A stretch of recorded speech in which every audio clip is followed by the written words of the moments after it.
And welcome back to Solynod Hex, everyone. Today we're holding session number 489.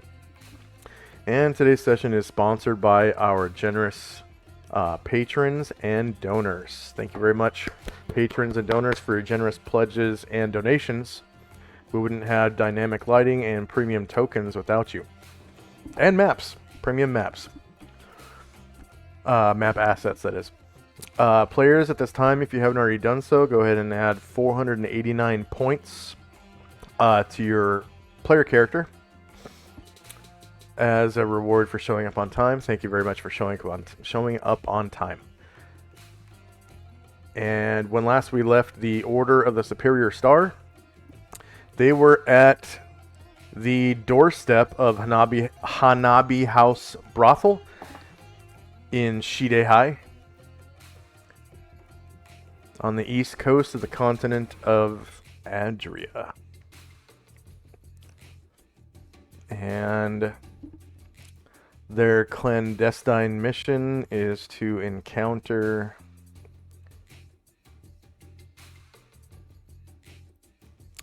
the Shogun and confront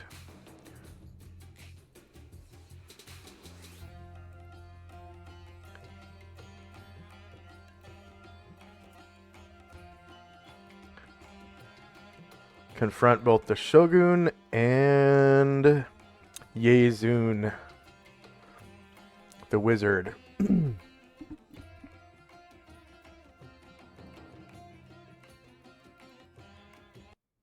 All right. So, from the outside of the brothel, you can hear live music being performed, and it sounds like the music that you hear now.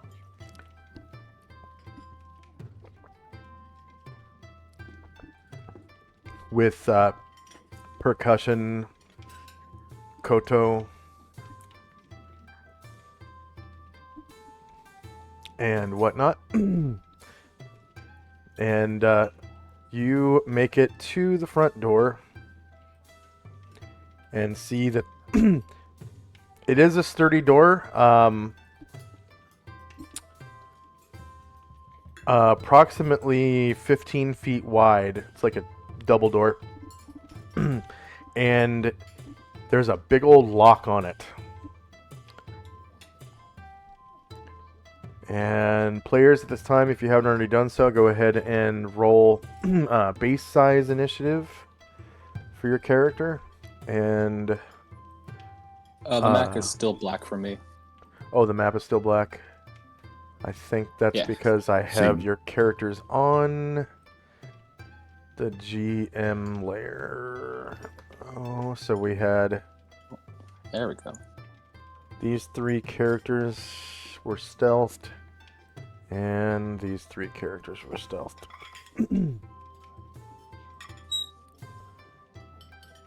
Oh.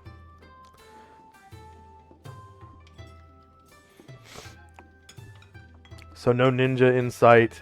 It appears, there are two stealth characters up against the door, so it is apparent that Moen is alone, at the door. And Moen sees that the door is in fact locked. You should be able to see the little lock symbol on the door. Oh, yep. Once I click on that, I see. And you can hear essentially a party going on inside.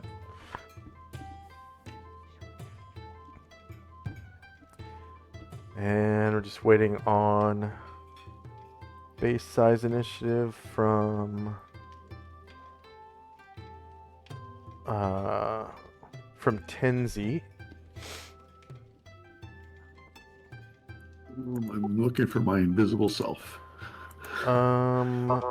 Maybe I skipped. Huh. Yeah, I don't see your token either. So, go ahead and drop a new copy of your token on the board, if you could, please. That's weird. And go ahead and give yourself any buffs you may have had. I don't remember exactly which buffs you... Like if you had Cat's Grace, or it looks like there's some characters that have like the Strength spell. Oh, Yeah, yeah, I'm just using that as to show enlarge, which Tenzi should have. Okay. So Tenzi is currently enlarged, and you can use the strength token icon to represent that for now.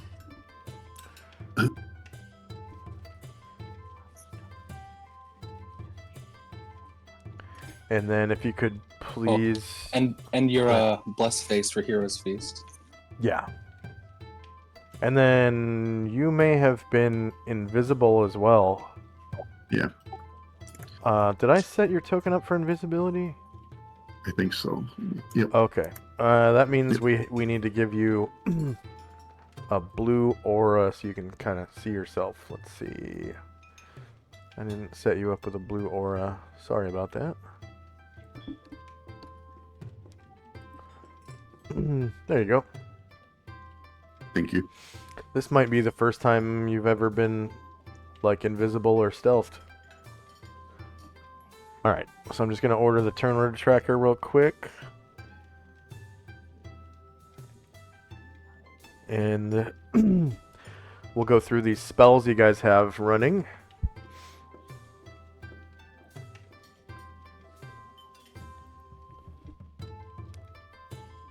So, Shandrak uses staff to enlarge himself. He's got 42 rounds left. Same thing with Zalman. It's got 40 rounds left, and actually that 42 should be a 41 now. Or no, actually that's correct, because I remember there was a round where you couldn't do it. And had to skip. So same thing on Eredrin, 39 rounds, and on Ashriel, 37 rounds, and on Musashi, 36. And on Tenzi, 35, and Moen, 34. Ashriel innately cast Protection from Evil on Sakaki Buma Kyokai, who is right here. 21 rounds left on that. Time now is 7:22 a.m. Ashriel cast Protection from Evil on Musashi, 20 rounds left. And Tenzi, 19 rounds left. And on Luther, 18 rounds left, and Chai Yai, 17 rounds left. Holy crap. Also on Ryer, 14 rounds left. Shandrak, 13 rounds left. And Musashi, 7 rounds left. And on Lao Tzu, 7 rounds left. Ryer's Rally, +1 to hit, has 5 rounds left. And first up is Tenzi and Company, who is currently invisible. And from your vantage now, you can see also that the door is locked. So first up is Tenzi and Company. Tenzi will whisper, Shandrak, do you guys have this? Or do you want me to break it down? Moen kind of looks over and is like, well, I mean, this is supposed to be a public place, right? I'll just try knocking first. And Okay. Kyokai says, he nods his head, and he says, Knock us 3 times, then I give you the password. 3 times. Got it. All right, that'll be it for us. We'll wait to see what happens. okay, next up is Shandrak and Company.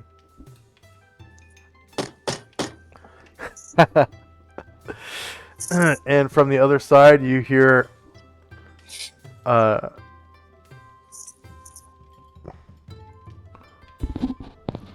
Who is there? Moen looks back over at Sakaki. and Sakaki says, Bonsai! Owen says, Bonsai! And from the other side, you hear,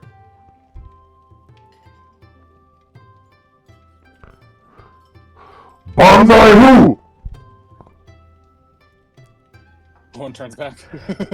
and Kyokai says, Bonsai!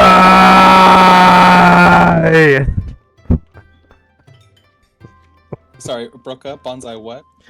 He just says, "Banzai!" Someone kind of clears his throat. Bonsai! And you hear a click, click, and the door opens. And inside, you see a samurai dressed like this. And his assistant is a Ronin. Okay, this particular samurai appears to be beautiful Adrian man of the samurai caste in his mid to late 20s, standing 5 feet and 7 inches. He wears well-crafted chainmail and kote and carries a shining katana and tanto. And he also wears around his neck the holy symbol of Ushas. So the rising sun of Ushas.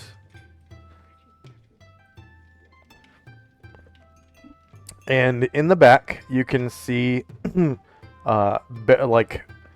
courtyard. This is open to the sky back there. So you see trees growing in a garden. And there is a set of stairs here going up to a second floor. And so you see there's like, as you approach the building, you can see that it has a second floor. And you hear lively sounds coming from this direction. And some of you can actually see through a large door. There's like an audience sitting here in front of what looks like a bandstand. And there's a koto drum at the edge of the bandstand. And by firelight, you can see several patrons in what appears to be a tavern down here, including several Ronin and what looks like a Wujen. And another Wujen here, who just happens to be dressed in a wedding dress. And this man, with the holy symbol of Ushas around his neck, he says, Please, come in. Forgive the security questions. We have had many people smuggled into town lately. Please, choose your geisha.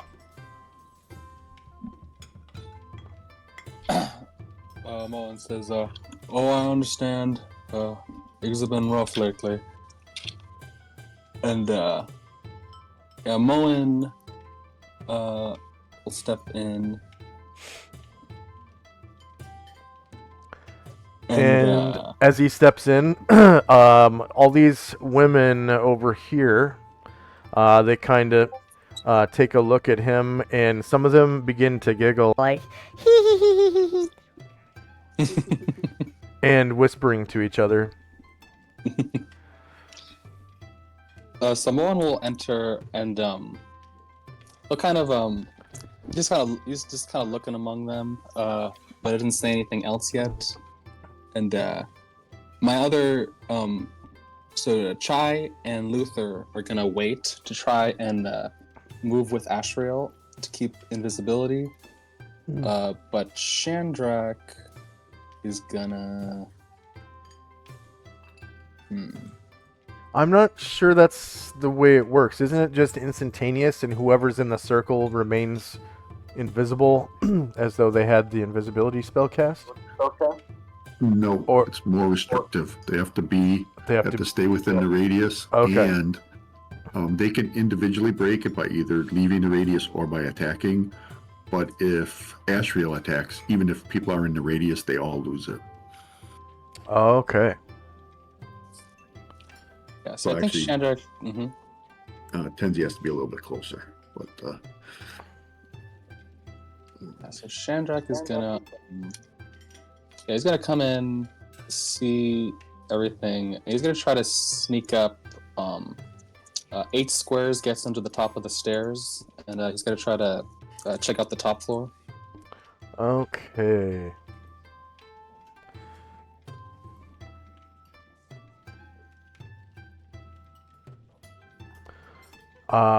Is he magically invisible? He is that and stealthed. That and stealth, so you are moving silently then. I am. Okay. Alright. And you get to... And actually, I need to check the map to make sure that update on token drop is turned on.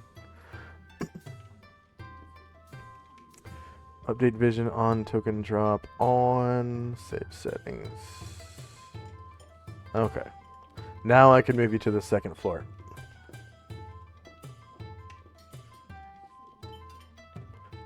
So as you ascend the stairs, you kind of come up to the top of the trees. And in the center, there is a kind of like a walkway that leads to another set of stairs. And you can see that this is all, or this part where the trees are at, that part is like open to the sky. And there is an internal space that's all open to the elements around you. And there's a hallway over here that is also open to the elements. There's no door right here. Also over here, you can see there's a balcony. And actually I need to... Oh, you know what? There's no door. It's just open to the air. That's why there's no door there. So there's a balcony that kind of looks out over the courtyard in front. And then there are several like hotel room doors around here.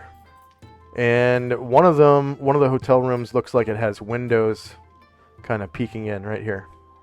So two windows. And you can continue movement from there. Okay. Yeah, sounds like we want to be downstairs, so things look good, so he'll sneak back downstairs.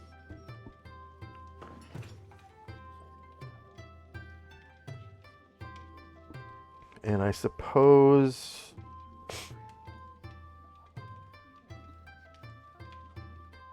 Yeah. Okay, so I'll bring you back downstairs. There's really no noise coming from up there other than... What is it, the wind? Because wasn't it a windy day today? Yeah, I think it was a gale. Okay, so you make your way back down, and the wind is kind of whipping through that door right now. Gale force winds. And quick shout out to Thaco Tuesday. Thanks for joining us. Hey, hey. So with that, Airdrin will move silently further towards the west of this room. All right.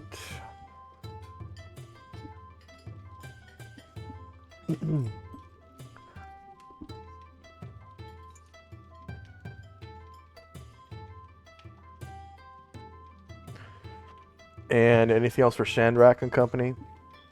Yeah, the rest of my people are going to wait to try to maintain stealth. And Moen's just he's just looking at the girls right now. Okay. So end of round, and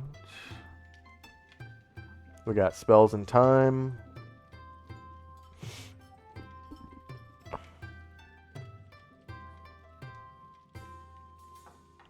And first up is Tenzi and company. Is Ashriel on this map?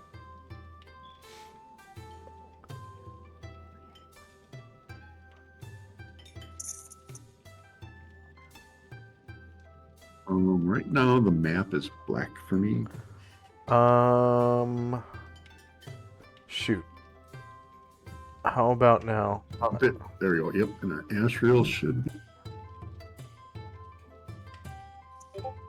He's not on here anymore. He was right. He was right. And now I'm not even. Weird. He was right there. Weird. Yeah. You can drop his token again. I don't think you guys have had combat today, so no one's stone skin charges have been depleted, so it doesn't affect anything. Is he? Okay, good. There you go. Yeah, and he is filled with rage right now. He can feel this evil presence, and it feels like it's coming from up on the second floor.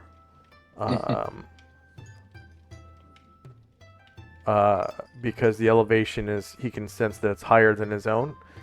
And it's coming from like the direction of the southwest corner of the building. So kind of like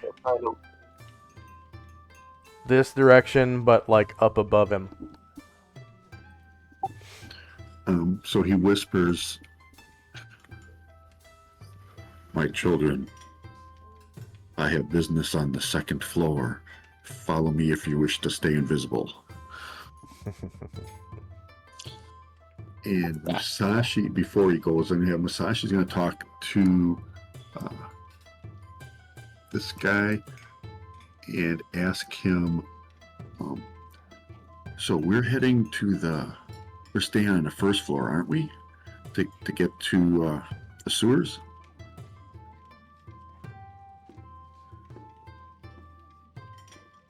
And to Kyokai?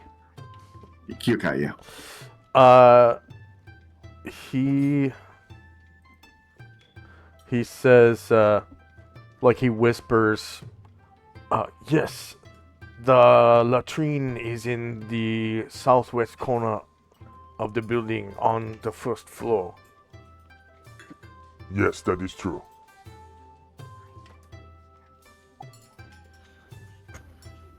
Okay, so Ashriel will start moving, kind of reaches back and touches the people that are around him to let them know, and he'll start up the stairs.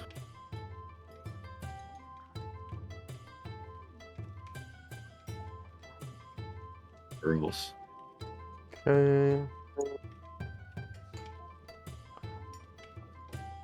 So Shanrak, if you could just take one step down the stair, Oh, yeah.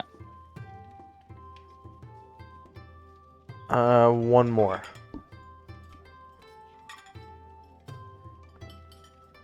And then is anyone else, if anyone's going upstairs, could you just kind of stack them up all on the same spot as Ashriel? Yeah. Which is at the top of the stairs there.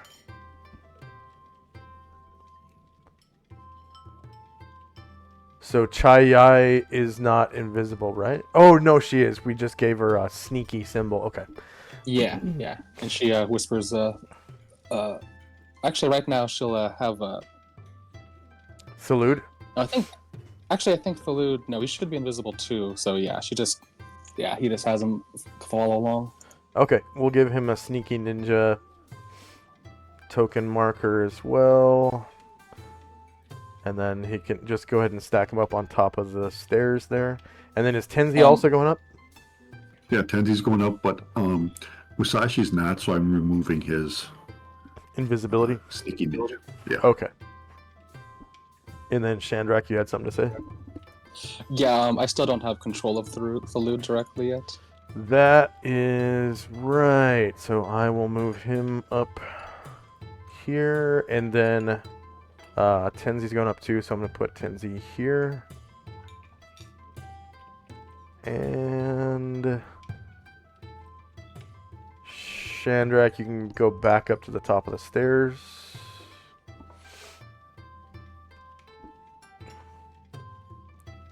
Okay, so Tenzi's group, you can now see what I described earlier, that this spot with the trees is open to the elements. It's actually open to sunlight, so the trees can get some sunlight. And then the rest of this place around here is like covered but open to the elements. So this is outside, and there's like benches. So it's like a little park courtyard inside of the building. And these are posts right here holding up the rooftop. And then over here you can see a doorway leading outside to a balcony. And then right here, this hotel room has windows kind of peering out into the garden there. And then Astral senses it like this way. Yes. Right. So he will, again, he'll kind of every so often reach back and touch so people know he's continuing to move. Here, I believe, is the end of his movement. Okay. Oh, we're not in combat, so he could get right up to the door.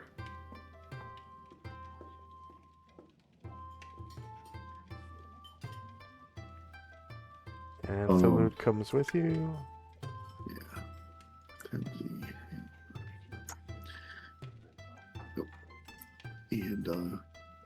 And he'll just try opening the door.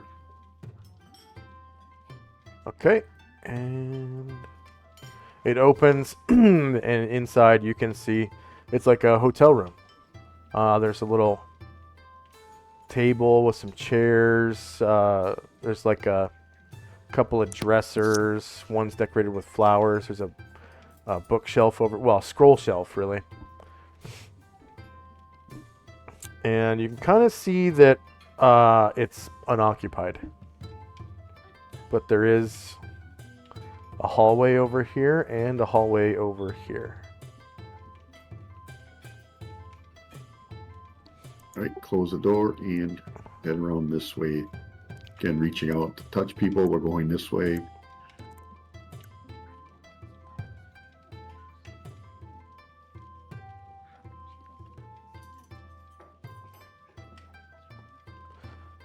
Okay, so And we'll end right there. this way. So you come out to an open air balcony, and you can see windows peering into more hotel rooms. And I'm not sure, are you able to see through these windows right here? Not to the ones to the north, no. Weird. I guess I'm just going to delete these because it doesn't look like... Oh, I see. Okay. One second. I accidentally put a wall there. 1 second. So I'm just going to put you back out onto the Shidehai map for a second and fix this little dynamic lighting kerfuffle. Hopefully it's not. It was pretty small, it looks like. So, draw.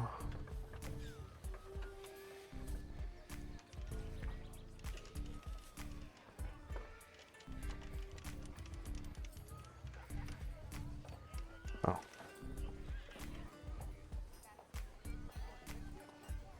And then replace the windows.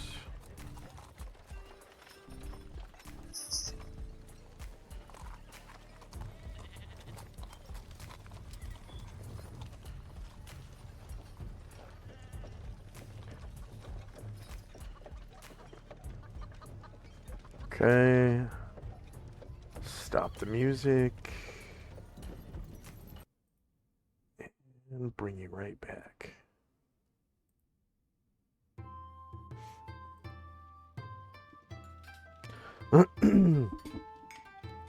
Alright. Can you see now? Yep. Okay. So yeah, you can see an empty bedroom, an open door, and that appears to be the room that you opened earlier. just a second ago. Anything else for Tenzi and company? That'll be it. Okay. Salute comes right up behind you. And next is Shandrak and company.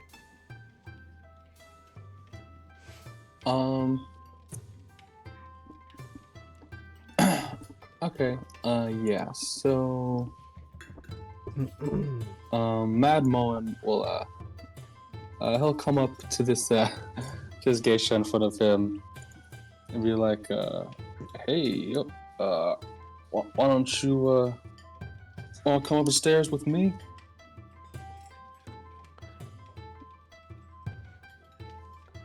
And she looks at you and holds her hand out and he giggles. Tee. And Moen will take her hand and start heading upstairs.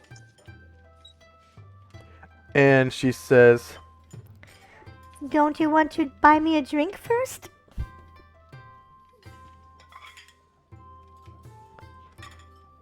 Oh, I've had a long day of travel, miss. I think, we can do drinks later. oh, by the way, it is still morning. So she looks at you oddly and says, Very well.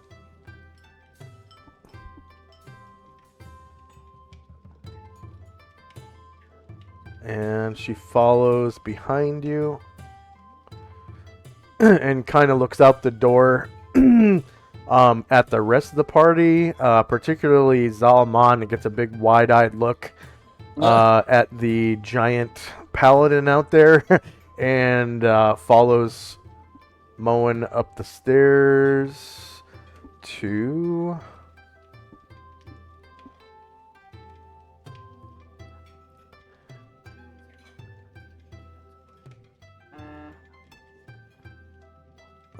this point.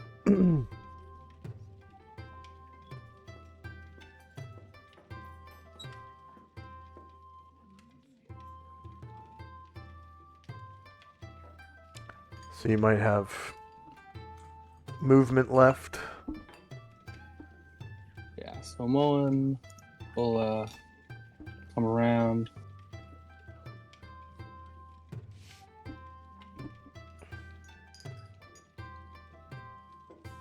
He's like, hey, looks nice.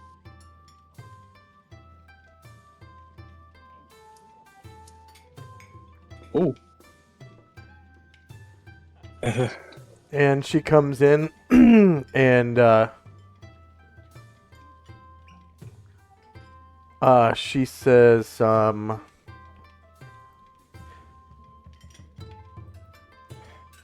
Would you like some tea? Sure, I can go for some tea. And while this is happening, when Mullen goes upstairs, Shandrak and Eridrin will follow up after him. okay.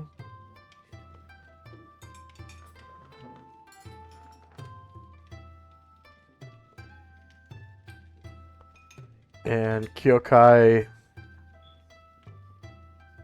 Whoa. What is this?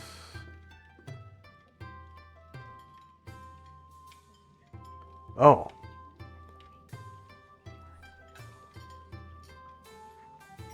I somehow grabbed Tenzi's token. Is this you, Tenzi, or is this the token that we couldn't find before? That's the one we couldn't find before. Okay.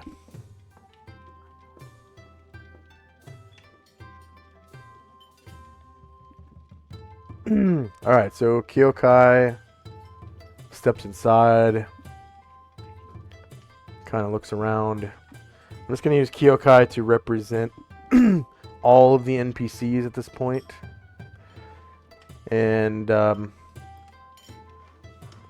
he steps in and takes this girl by the hand. And they go into the tavern.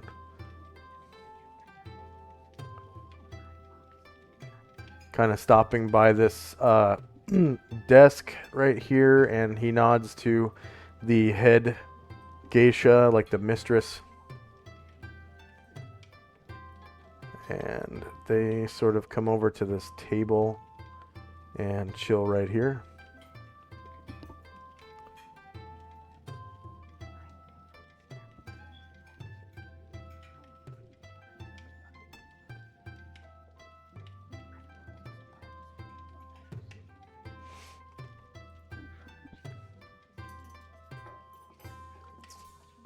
All right, anything else for Chandrak and company?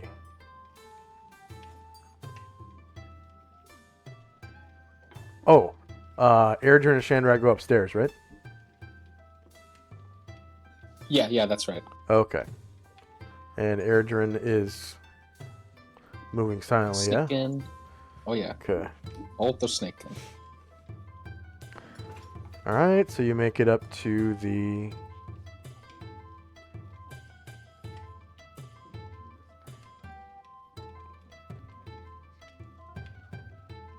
second floor on the stairs. And just then, the geisha that was with Moen kind of steps out and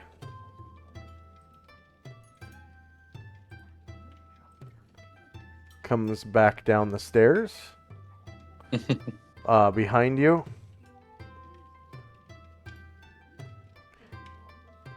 And you guys down here can kind of see her move through this room. And you hear this door open and close. And that's the end of the round. So we got spells and time. And first up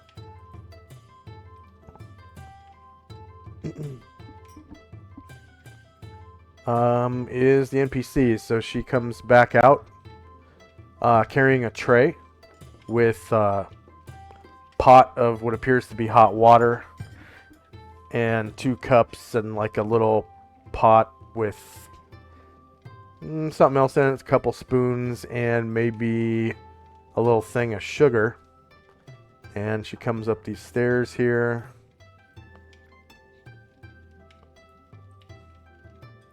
And comes back into the room with Moen. And sets down the tray here in front of Moen.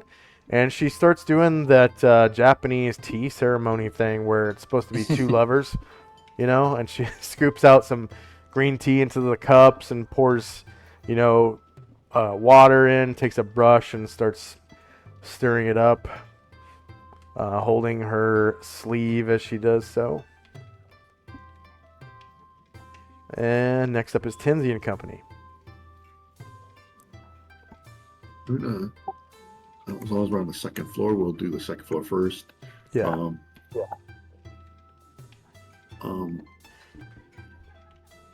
Where does Astral detect the evil from where he is now? Right here.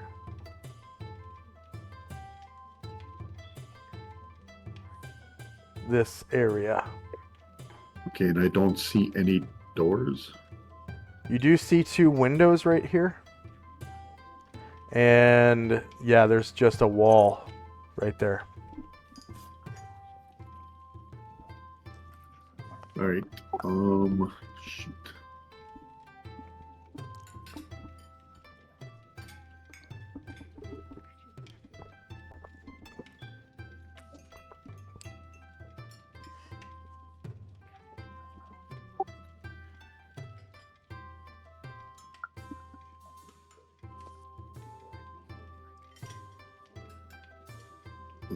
He'll whisper, "There's evil in there.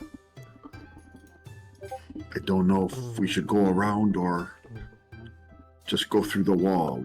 What do you guys think?" Ryer says, "Whoa, we'll find what's over there, but yeah, this is a building, so I mean, let's just. I think there was a hallway we missed. Let's Let's not go busting any windows down just yet. To be fair, it does look like a flimsy wall. Like, it looks like it's constructed out of, like, bamboo and, like, rice paper. It's...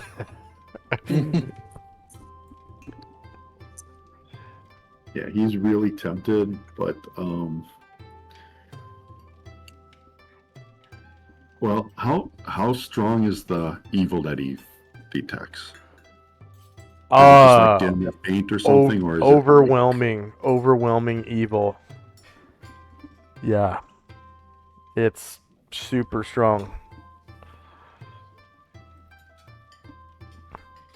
Like the epitome of the abyss is coming from that direction.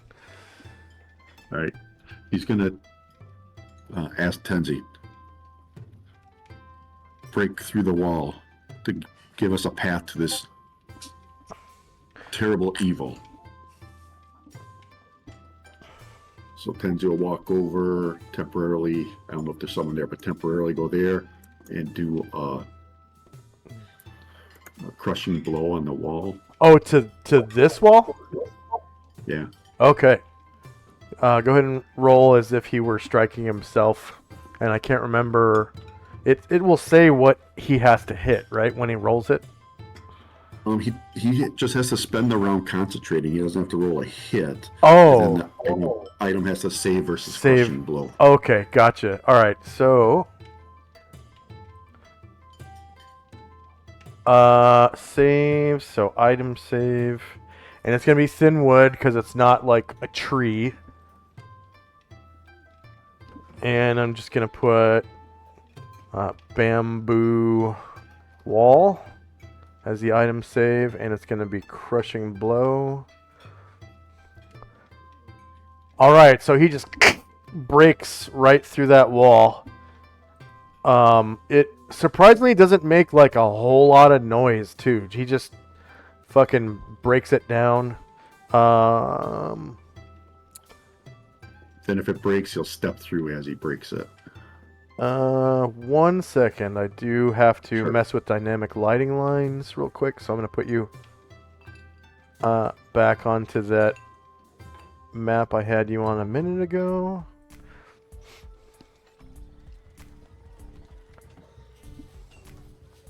Oh, well that was easy. Alright.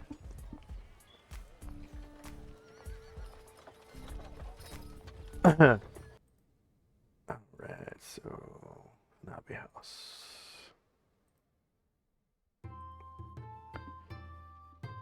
Alright, so he breaks the wall down, and inside you can see, well, I should probably put some debris there, huh? Debris.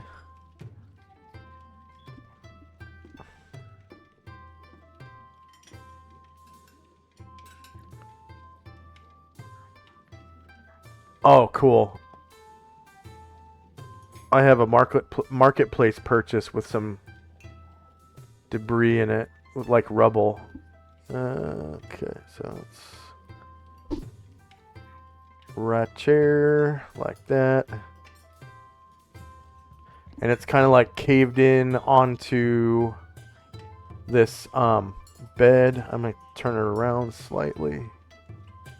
There we go. And then I'll put that on the map layer. There. So now it looks like you busted in a wall. So there's like this flat, like, bed on the floor. It looks like a couple inches thick of padding. There are two tube-shaped pillows at the head of it. That's kind of under the debris now. And it looks like just a 10 by 10 room. And the door on the other side of the room is open. You can see a table on the other side of the door. All right. Tenzi will have to stop there, but Asheville will motion for the others to follow him. Okay.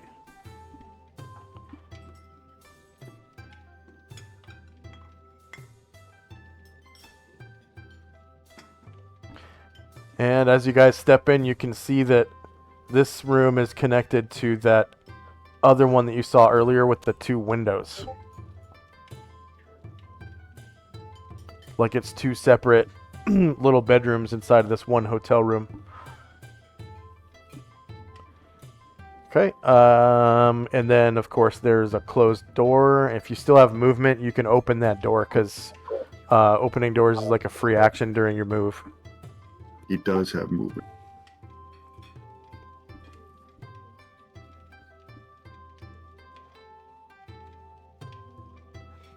As long as the door is unlocked, that is. And you step through and there's like a long hallway going up to the north with and to the south with doors on either side. To the south there's a window looking outside.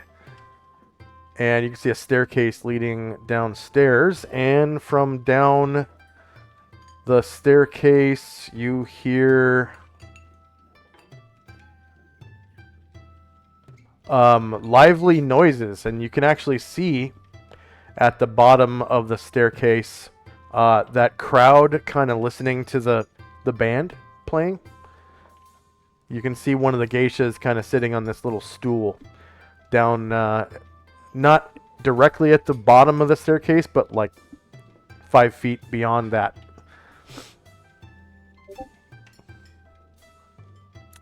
Anything else for Shandrak and company? Well, it's so Astral's gonna see where the evil's coming from. He still has movement left.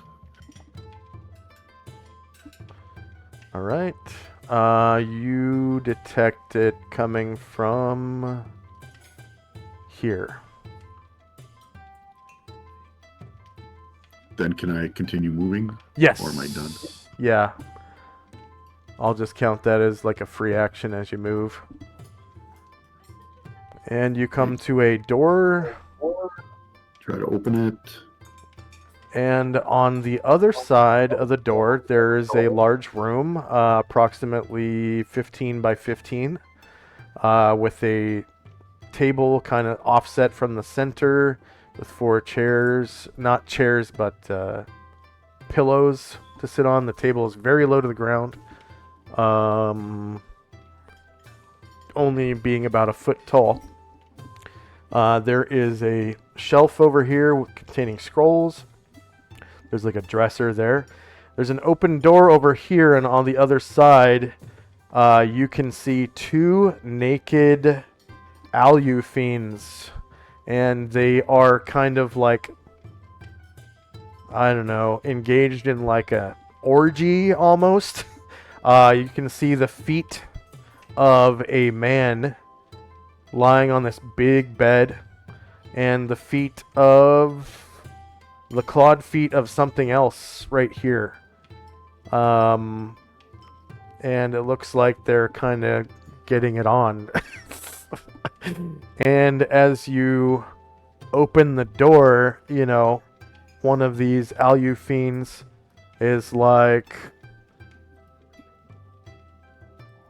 What was that noise? and looks over at the door. And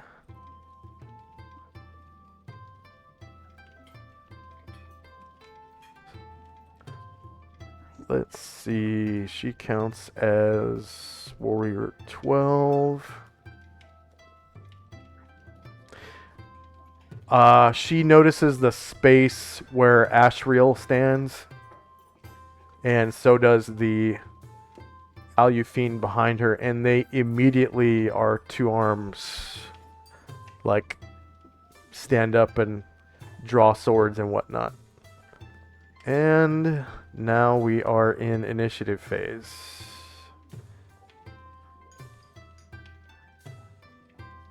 So la-di-da-di everybody. Combat, Adria, there we go.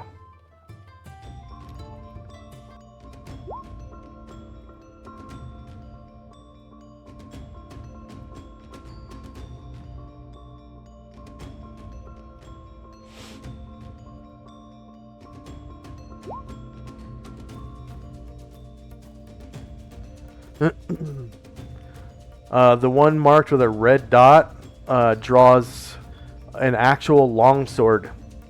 And the details of it seem abyssal in nature. It's made of like some kind of black steel.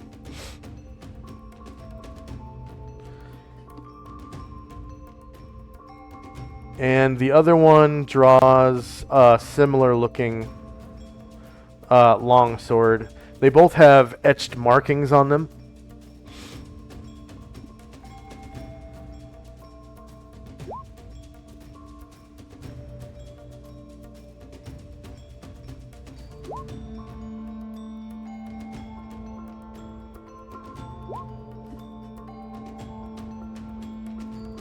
And it seems like the feet of the man, very masculine looking feet and legs, are moving as well.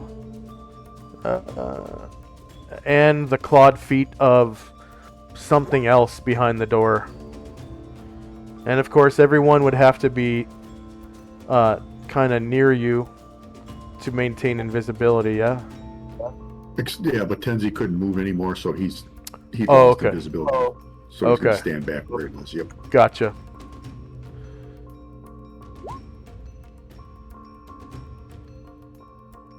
So now with this going on, would Moen hear any commotion from where he's at?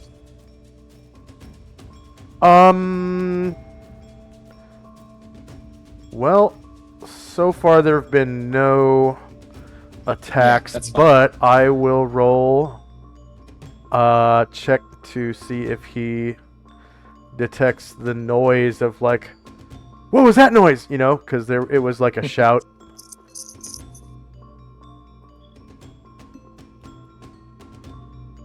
Yeah, he heard some commotion, like, what was that noise?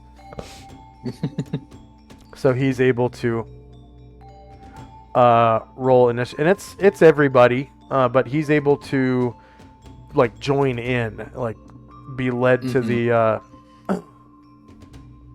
commotion wherever it's coming from, just by the sound of it. Can I get a second attack for Moen and Ryer?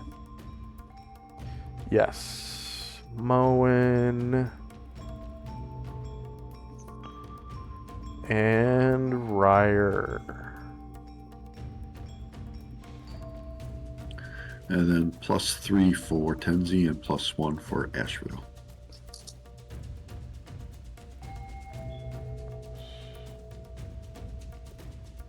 Okay, +1 for Ashriel and +1, 2, 3 for Tenzi.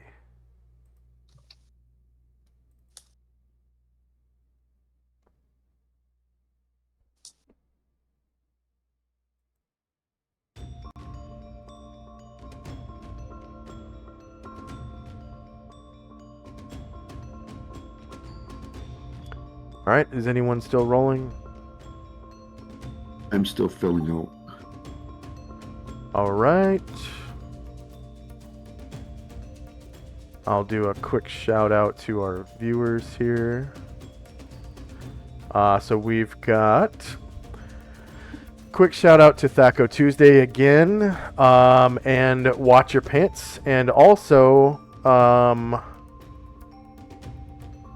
9 Crafts. I think that is Demon King 9.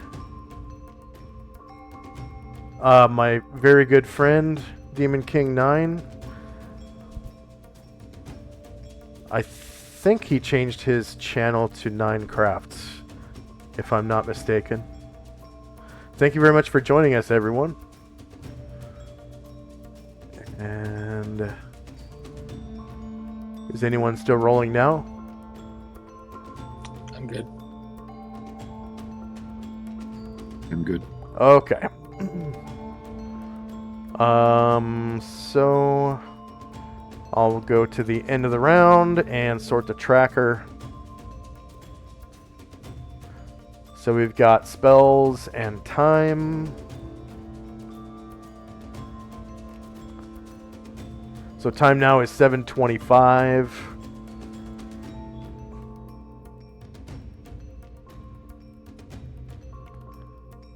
Ryer's Rally to Hit has 2 rounds left. Sakaki Buma and the NPCs are going to, I guess for this round, their reaction will be delayed because they're so far. And I'll roll initiative for them in a minute. First up is one of the Alu Fiends. Alright, so that is the one in the back here. So let me describe her real quick.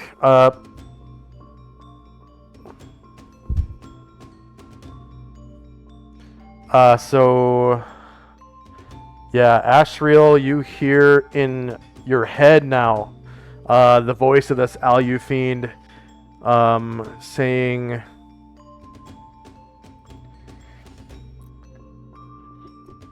Insipid Celestial, be gone or die. and she draws her steel.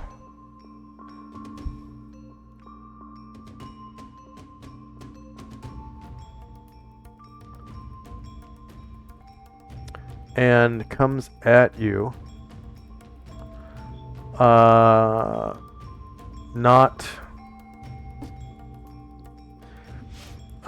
penalized by your invisibility because she actually sees you now.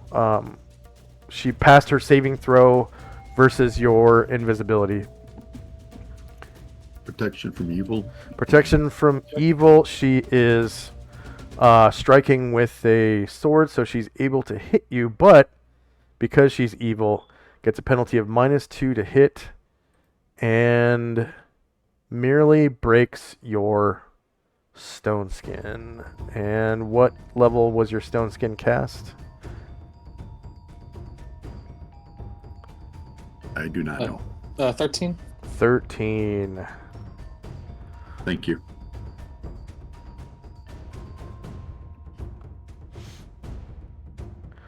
And she shatters one layer of your stone skin.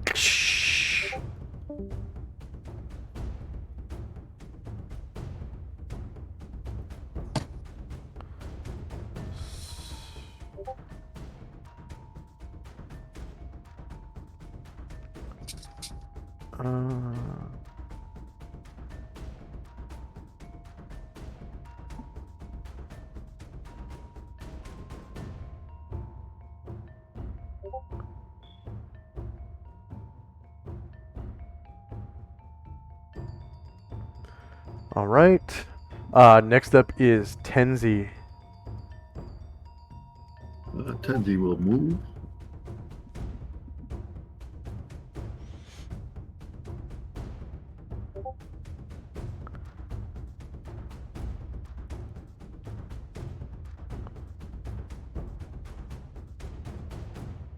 He's going to move here temporarily, and he will attack with the Sigh of Disruption on the Alu Fiend.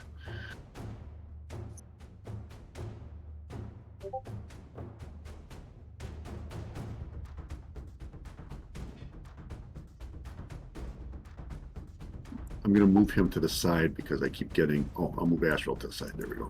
Right.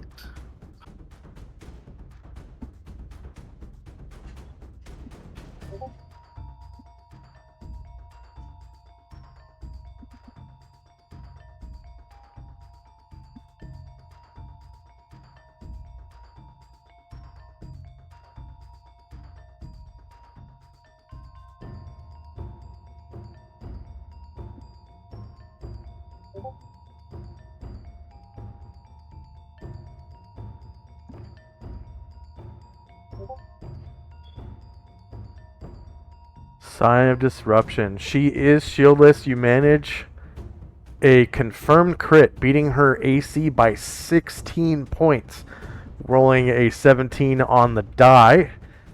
She is a medium creature. Yeah.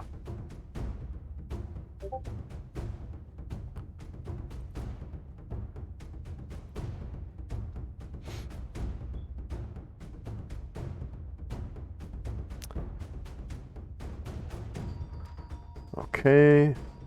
And you do full damage, right? Because the Sigh of Disruption counts as what? +1 or +2, something like that? +1, and it's silvered. And it's silvered. So you do a full 32. Wait. Why?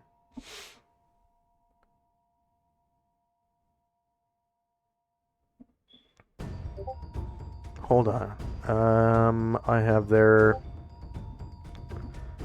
hit points wrong. Okay.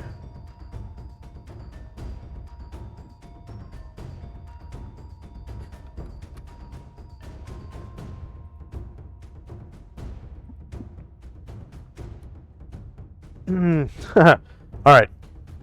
And you do 32 damage.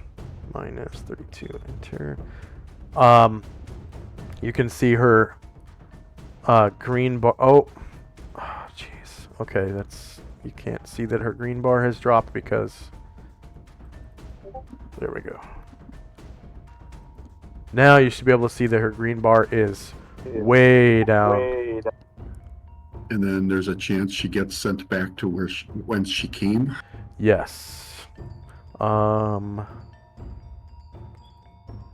that is based on a D100 roll, I believe. So go ahead and roll a D100 for me, and I'll look up the table for that. Find disruption. 54.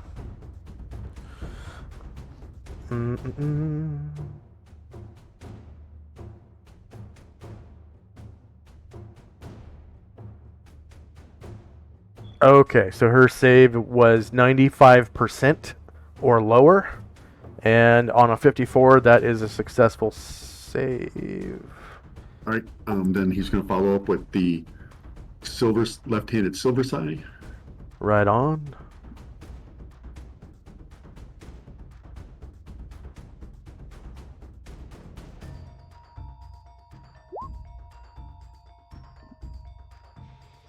Alright, she is shieldless. Negative 13 hits, but is not a crit. It's a 12 on the die, so you cause another 23 damage to the Alu Fiend. And you can see her green bar is way down. You've stricken her so badly, she actually cries out in pain. Ah! And she looks back and says, Mother, help me! Sister!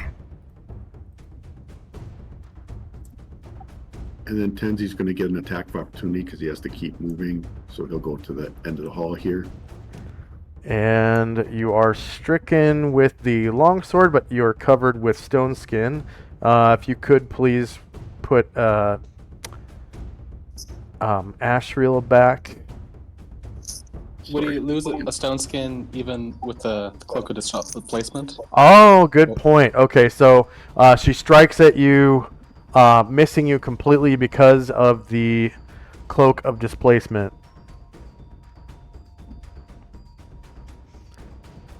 Shandrak. Alright, let's see.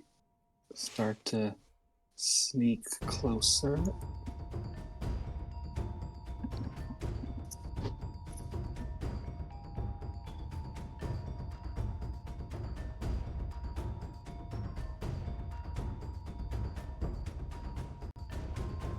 $11.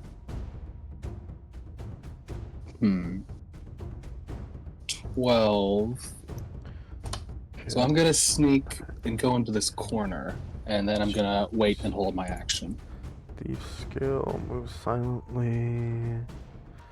Hold my You're both invisible and stealth, correct? Mm-hmm.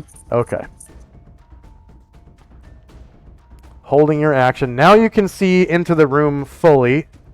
There is a creature that looks like this, lying on the bed, next to a man that's kind of... He looks strange. He looks like this. And he's like, you know, butt naked. It looks like they were getting busy in there. You can smell the smells of some people getting busy, wafting out of the room. And next up is Ashriel. Asher will.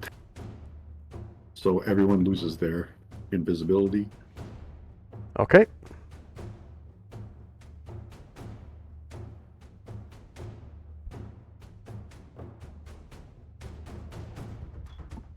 And I'll take the ninja thing off of the genie.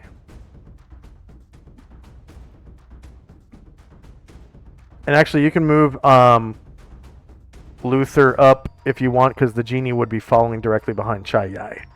Not. Yeah, that sounds Yeah. right. And you can move Chai Yai up as well.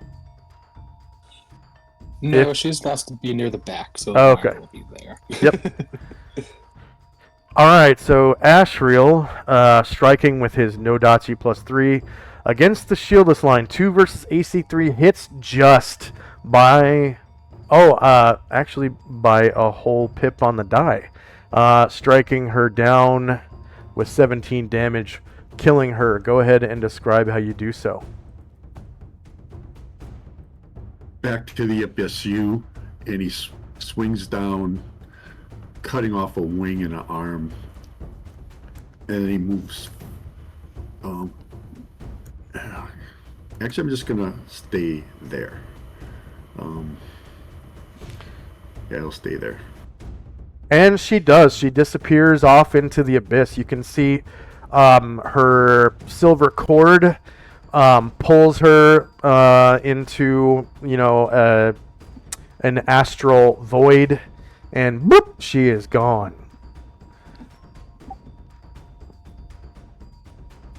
Actually, no, he cannot just wait. He's going to have to go forward and do his second attack with his other offhand, the flaming greatsword.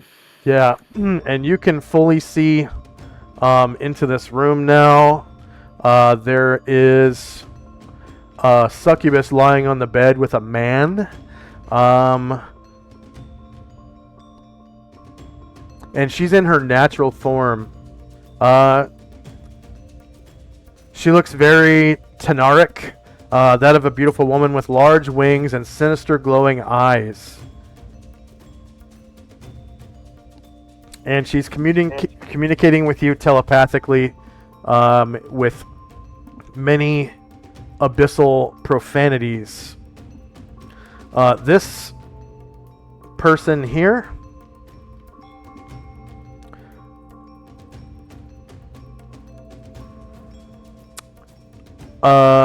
he has his hair is dyed red and his eyes are completely black. There are no whites of his eyes, showing that he is likely possessed by a Tanari. He's a male Adrian in his 30s of average height and musculature. His hair is dyed crimson red and his eyes are black as night. He's dressed now in hakama and a gi, with, I guess, bare feet, and a black belt. He wears the unholy symbol of Electro, which you know as tripartite yin and yang, which is the unholy symbol of Raiden. So it appears that he is a monk of Raiden.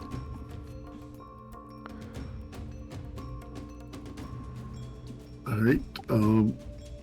With the greatsword, are these normal, regenerating, cold using, or undead? Let's see. The Alu Fiends. The Alu Fiends are not regenerating or undead. Okay. Or even susceptible to fire. I think they might be immune to fire. They take half damage from magical fire. Right, so it'll be -1. Oh, I can do the -1 on here then.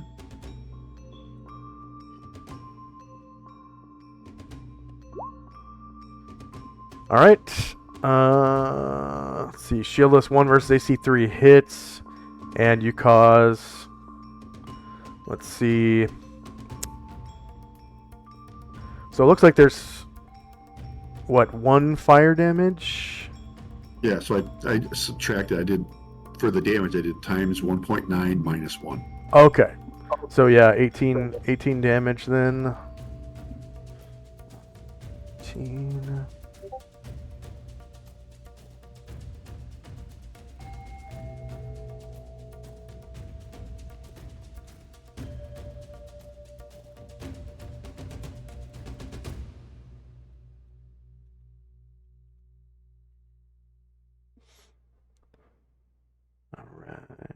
Mad Moen.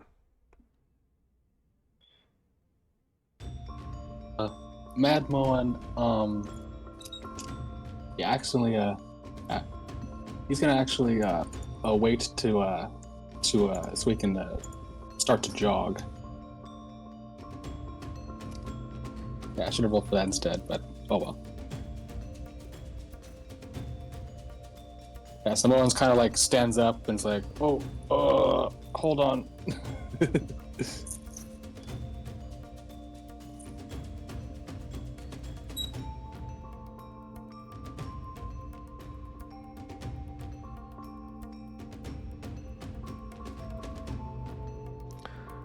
All right.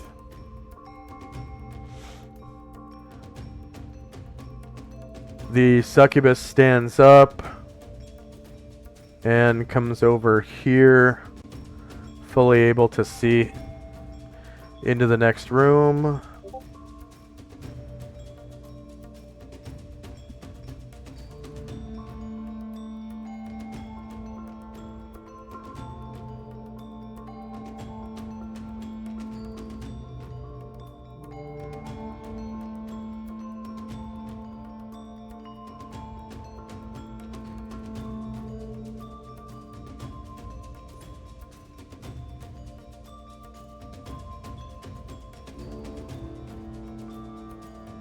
Oh, wow, okay.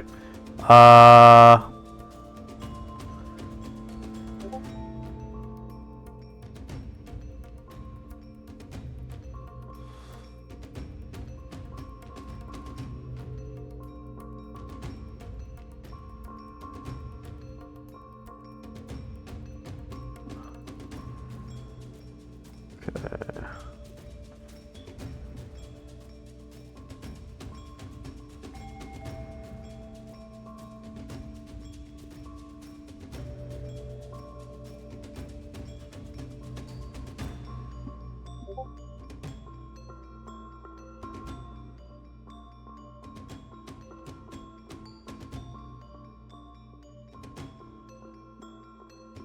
So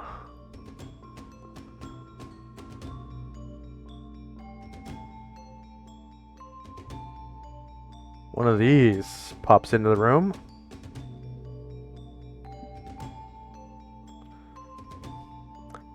And from this doorway,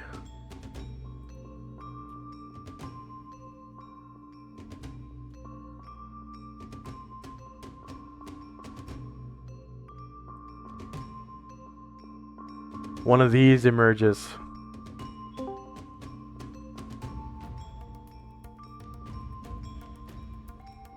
So wreathed in flame, this creature comes from the portal.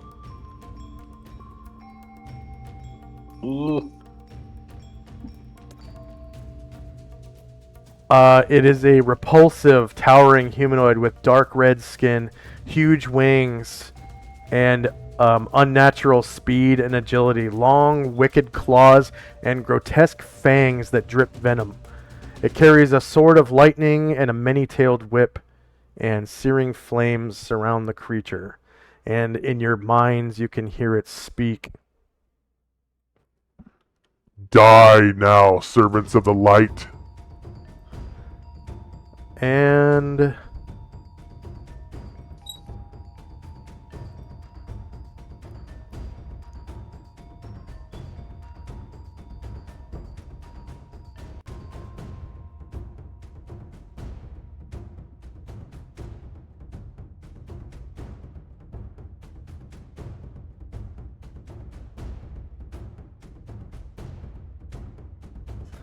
let's see. It is going to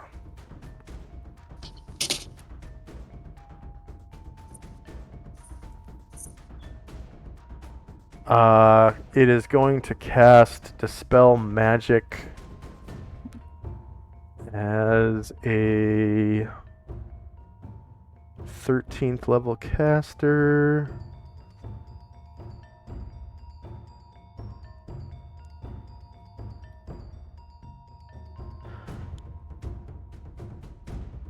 And it casts it inside this room. So basically the whole room.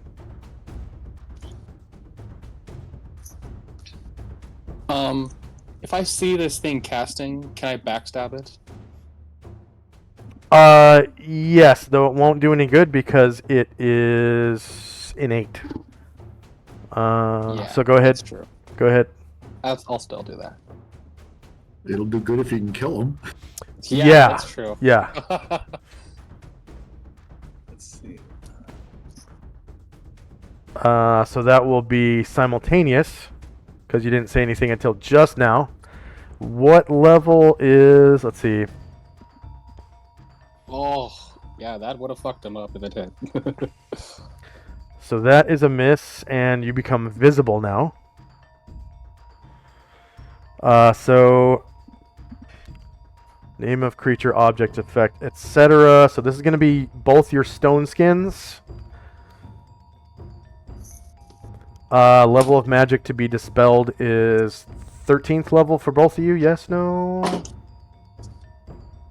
Yeah. Okay, so 13.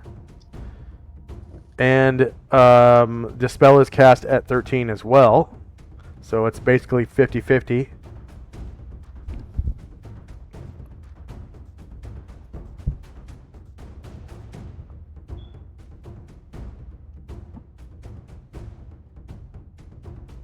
And then, yeah, I suppose Ashriel would get magic resistance as well. You want me to roll that? Yeah, go ahead. If he has magic resistance, I'm pretty sure he does. Yeah, he does.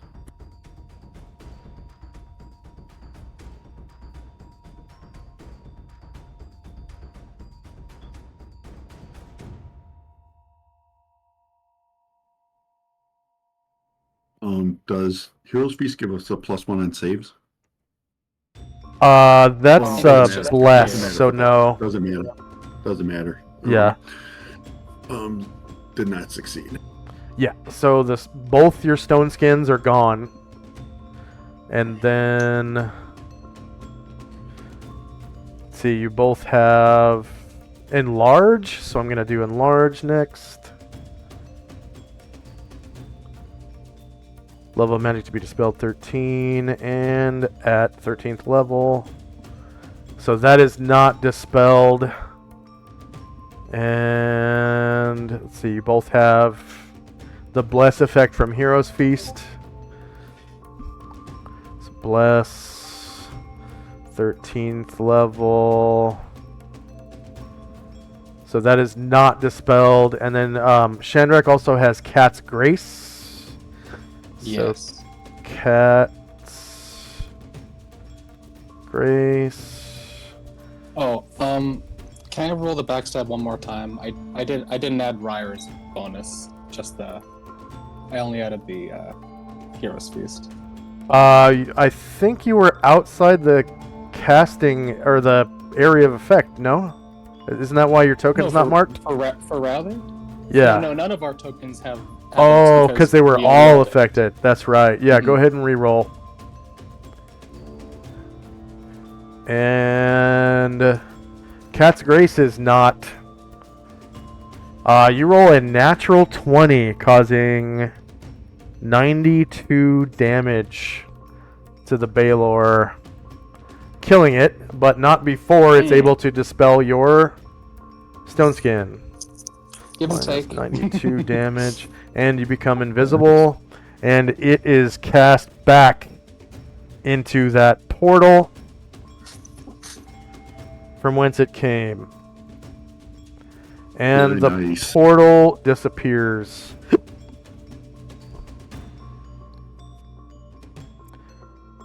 All right. St. Luther.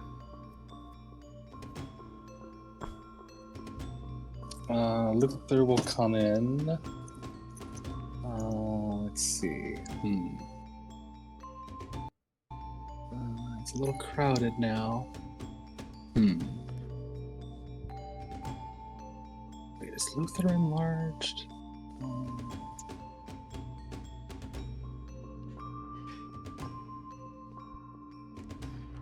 Fine. No, I don't think I Whoops. did.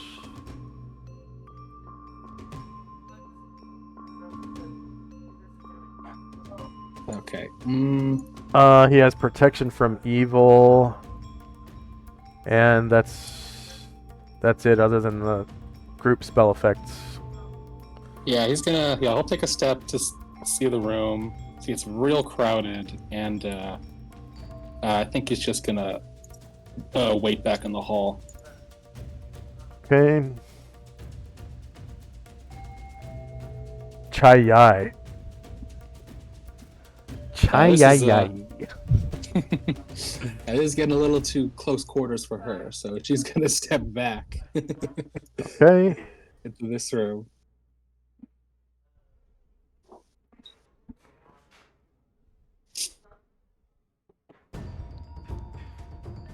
Alright, so the man stands up. He's got his clothes on now. Question about Shandrak. He would have lost his visibility, but he was hiding in shadows too, so wouldn't he still be hiding because he killed his target? Yeah. Yes. Yeah, good point. So yeah, go ahead and Thank you. Yeah. Yeah. okay. Good point. So this monk kind of steps to the doorway.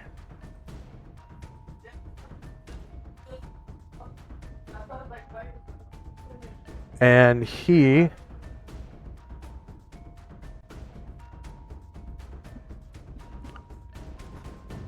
is going to try to perform a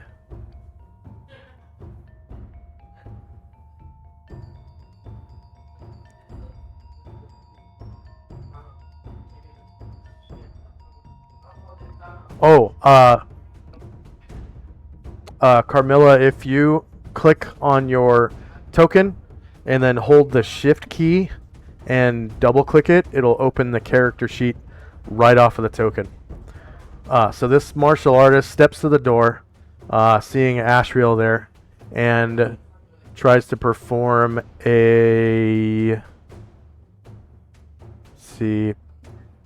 great throw. And is Ashriel still enlarged? Yeah, he's still enlarged, right? So he's Nope. no, I didn't take it off because didn't you say that got dispelled? no, nothing but No, the stone skin. Yeah. Yep. So he's still enlarged, large. yep, so Okay. So he attempts a great throw. Let's see. Shoulder melee, same elevation. No modifier to the roll. Ashriel's not wearing any armor, so that's clothing or skin. Protection from evil. Okay, good point. Yeah, he can't even attack you because he's not armed. So you can make an attack of opportunity against him as he barges through, and Shandrak, you as well. But not a backstab, Shandrak, because you already made one this round. Yeah. So in that case, I'm not gonna do it. I'll try to keep my stealth. Okay. And he comes out into the hall. And your Ashriel, your attack is to his rear. And he is a normal target. He's not regenerating or any of that stuff. Yeah, I'm not. Oh, yeah, I am enlarged, but I'm going to use the Nodachi. Yeah. That's to his rear. So -13 definitely beats his AC. You do 21 damage to him. And he steps out in the hallway and he sees Tinsy and Luther, and he looks right at Tinsy. And he points and he says, You are Tinsy Amoroso, leader of that new monastery in Mingdao. I challenge you to a duel of martial arts. The prize is this scroll. And he reaches into his shirt. like his gi, and he pulls out a scroll case and kind of pops it open, and he shows you it's a scroll of one style, and it's for Aikijutsu.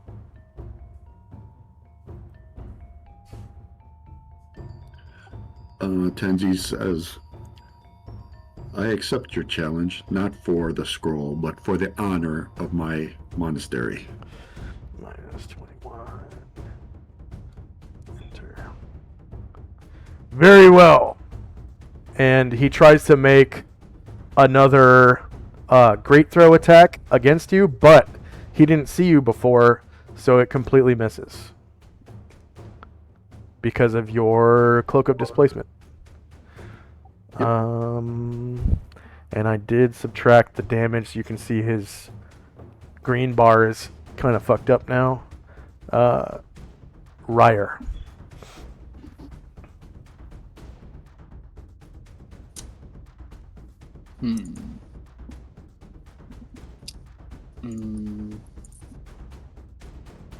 Ooh, actually, that guy is facing Tenzi. So, I think Ryer will take a 5-foot step and try to poke him in the back. Okay. Tenzi will raise his hand if he sees you and says, he has challenged me to a duel. I must fight him alone. Okay, Ryer will hesitate, and then he'll hold his action instead of hitting him. And Tenzi, you recognize this man from his description, the flaming red hair, and the appearance of his gi and hakama, as Okiya Taketoshi, the Grand Master of Aikijutsu in Shidehai. So he has his own dojo and everything. He's famous. He's the leader of the Aikijutsu school. Okay. And so Ryer is waiting. So next we have Airdrin. Okay, Airdrin is there. Oh, and he shouts, "Let me prepare."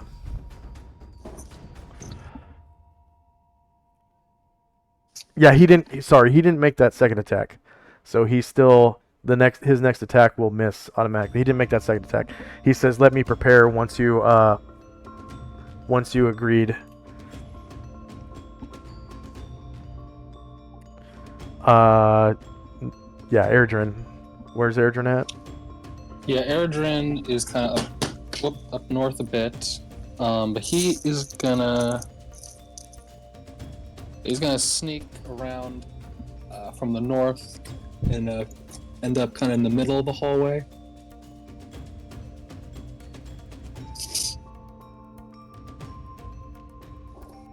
And he's also holding his action. All right.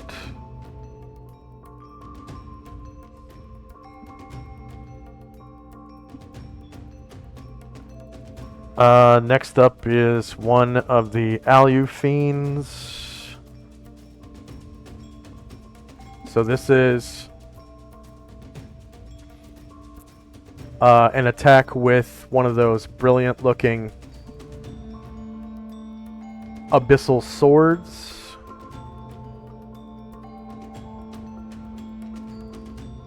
And it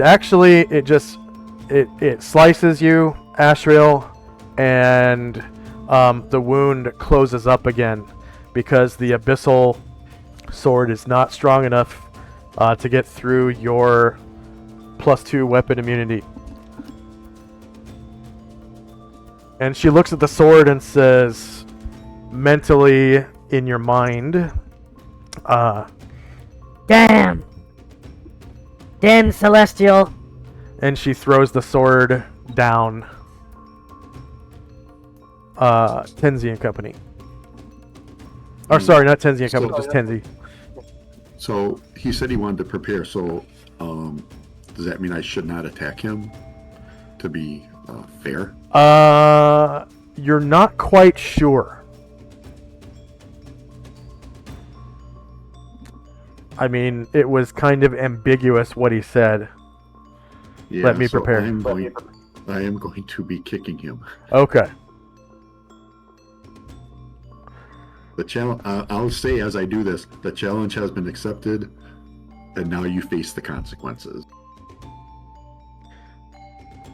And he says, Ah, you cheat! I am wounded! go ahead and roll.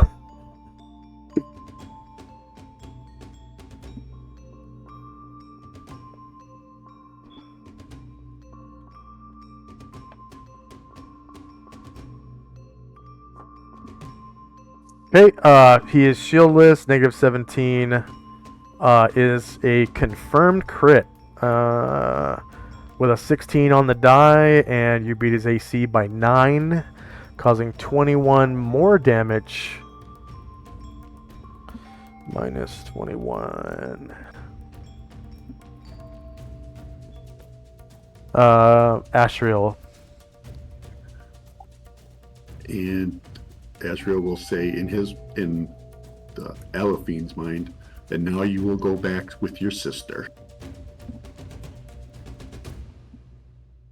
As he swings with the Nodachi.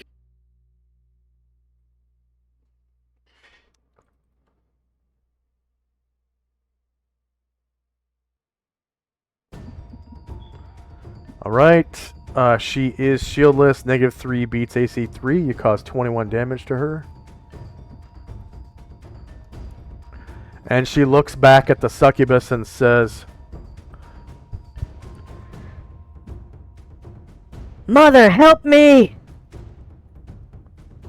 and the succubus says, I'm trying! Moen's multiple attack, did he make his full move already? No, he, yeah, I meant to wait because I wanted to jog instead, but I rolled to attack. So he's just waiting to jog at the end. Okay. Ryer.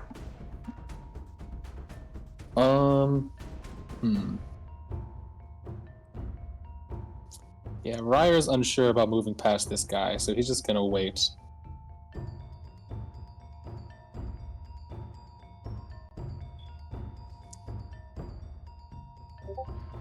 Okay, Tenzi's multiple attack, second multiple attack. Or no, first multiple attack. Just going to do a regular kick with his foot. I should have known you would not honor the duel. Damn. Negative 9 beats his AC, and you cause 21 more damage to him.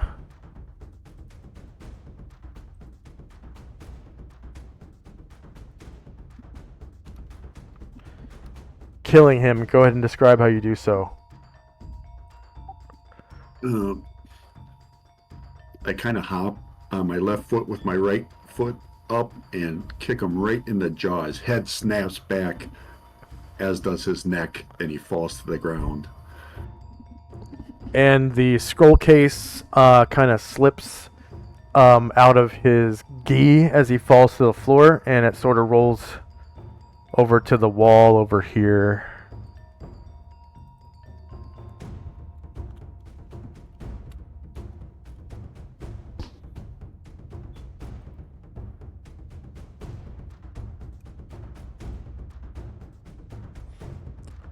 And I guess it'll pop open, and you can see that it does in fact have martial arts maneuvers inside, depicted on the scroll. But I don't think you have style analysis, so you can't really tell if it's Aikijutsu just yet.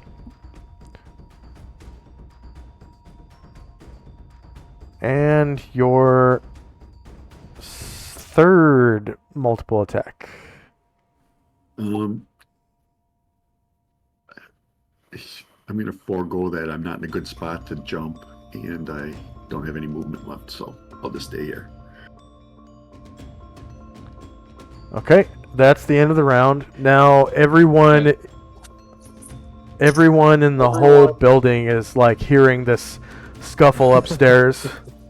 I don't think the Baylor was in the room long enough to really catch anything on fire with his body flames. So there's like a little bit of smoldering. Yeah, there's like a little bit of smoldering. And just a little bit of smoke in the room, but nothing's caught on fire. And you had several characters that were waiting. Yes. So now that this figure has been dealt with, Saint Luther is going to try and come up, and he's not enlarged, but he's going to try and attack this Alu fiend through the doorway. Okay, so that is, yeah, that's 50% cover. So let's see, rules, cover and concealment. 50% cover is a -4. Okay. -4. 4 plus 1 plus 4 plus 2. Oop. Time to roll that. Yep, that's a 1. So you don't have to put the poop symbol on. Just remove that waiting symbol, and then go ahead and move to your next character that was waiting.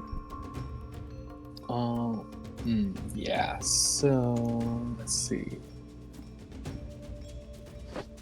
Yeah, there's still not much room though.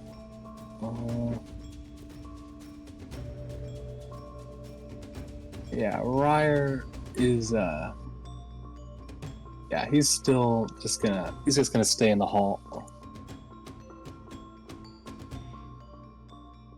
Okay. Were there any other characters that were waiting? Yeah, Moen, right? Oh, yes. Yeah, so Moen hearing a whole bunch of commotion now. He kind of stands up, reaches into his pocket, throws a couple platinum pieces down for the geisha, and says, "Sorry, I gotta go." What was that noise? Says the geisha as That's you what I leave. gotta find out. Yeah.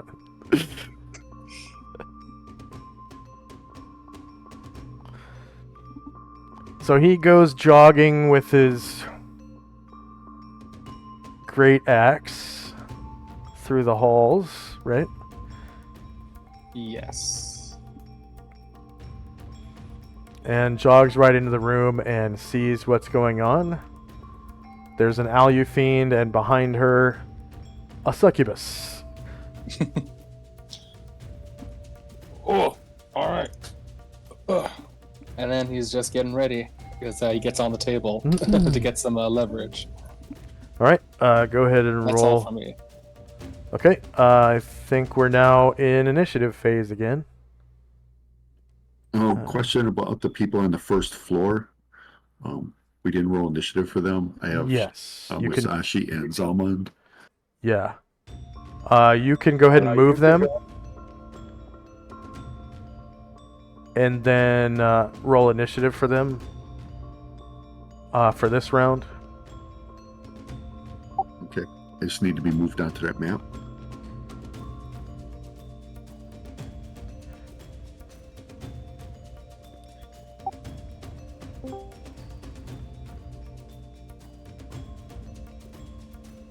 See, so there's Musashi and Lao Tzu are the only ones, right?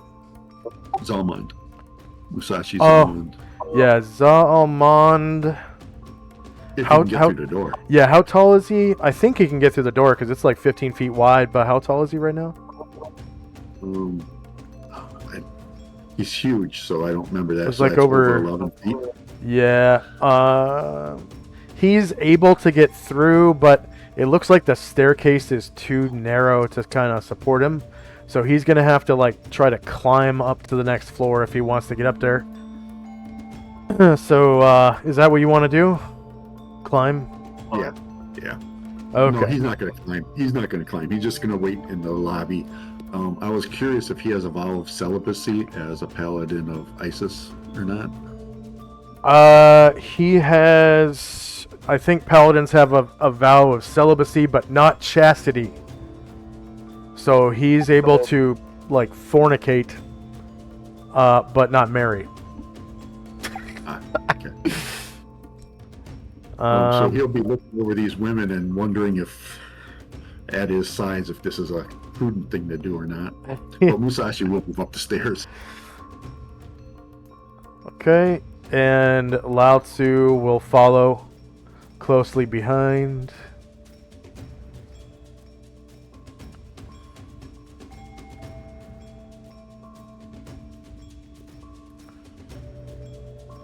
And from there, you're able to move.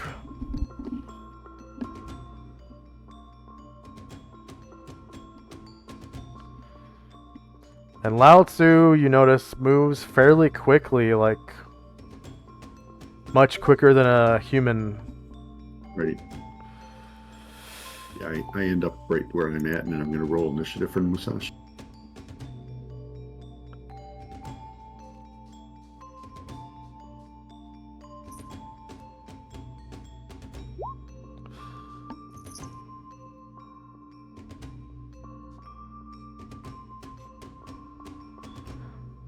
Okay.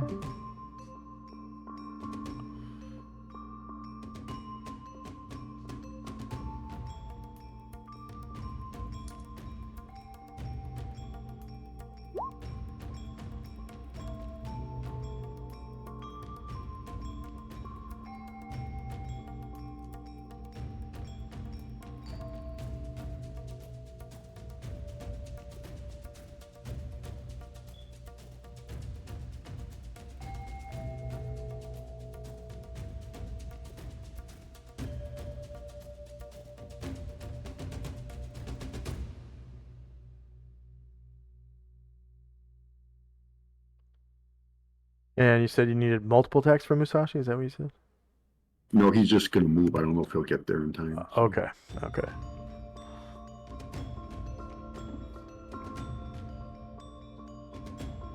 And is anyone still rolling? I am done. All right. Same.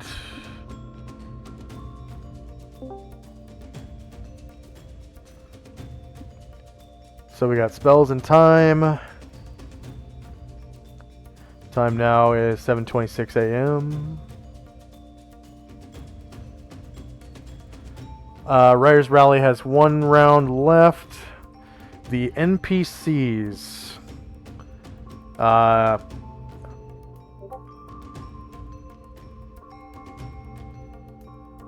So Sakaki Buma comes rushing out of the tavern.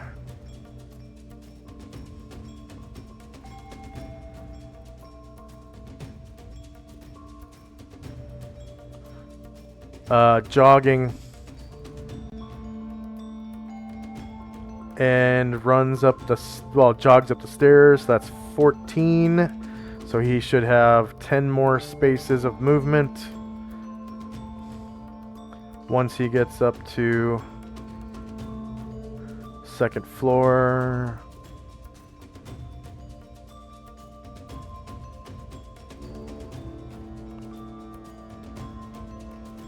Six, 7, 8, 9, and 10.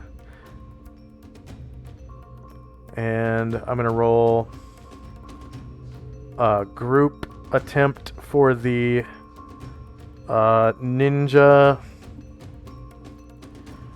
So the Chunin are gonna try to sneak in. Move silently.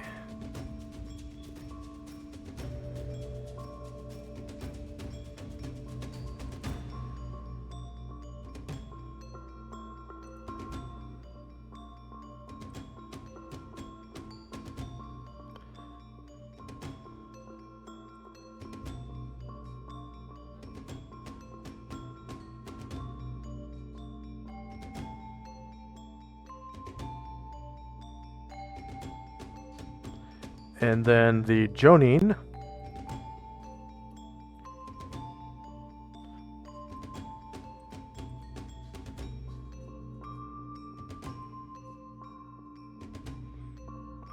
Alright, next up is Ryer. Yeah, Ryer is it's been so long since I did this, I forgot. He's gonna come up.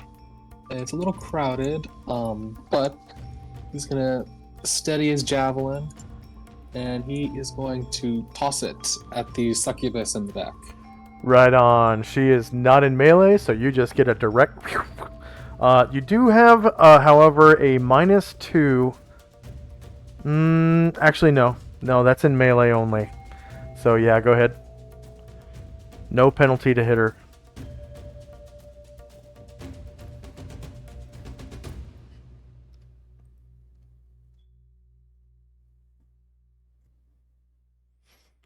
Alright, she is shieldless. And I think, yeah, she's a medium creature. So, -10 beats AC 0. It's not a crit because you rolled 17, so she takes 6 damage as that javelin sticks into her. -6. Dead Alufiend, dead Baelor. So live Alufiend. This Alufiend in front.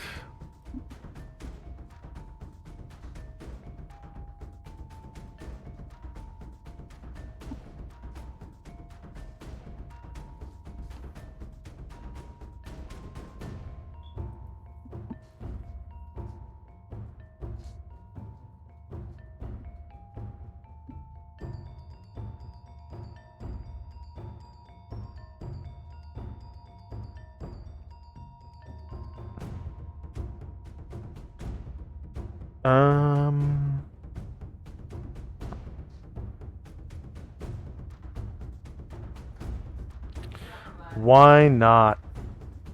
She is going to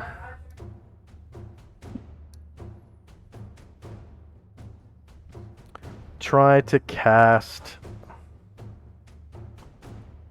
Charm Person on Moen. Are you immune to Charm after the Hero's Feast?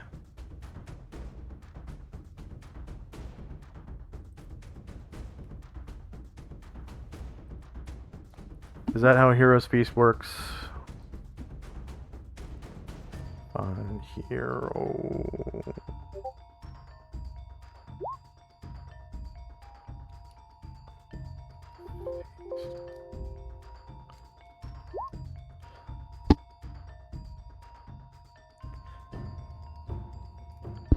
Can you hear me? Oh, It's not immune to charm, no. okay. Immune to poison. Okay, so Moen needs to roll a saving throw versus spell. So he gets his wisdom bonus, if any. Your magic defense adjustment from wisdom, because it is charm, and he successfully saves. Target number is 4 or higher. He rolls a 17. Musashi. Sashi comes jogging down the hallway. That'll be it for him. All right. Ashriel.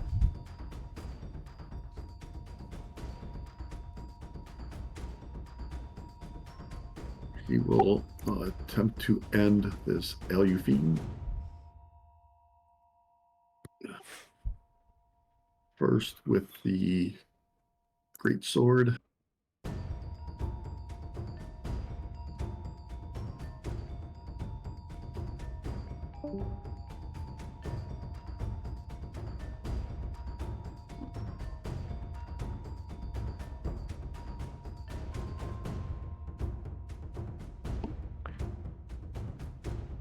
Alright, she's shieldless, -5, beats AC 3, you cause 18 damage. You almost end her. Go ahead and make your next attack. Dang it. I wanted to save the Nodachi for that succubus. Yeah. Remember the -1 damage. I did on the great sword. Yeah. Okay. I included. Yep. Oh, yeah. Okay, you did greatsword first. Okay, sorry. Yeah, because I wanted to hopefully finish her without using no dodgy, but Yeah. Almost. You can see her green bar is yeah, pretty sad looking, but really close.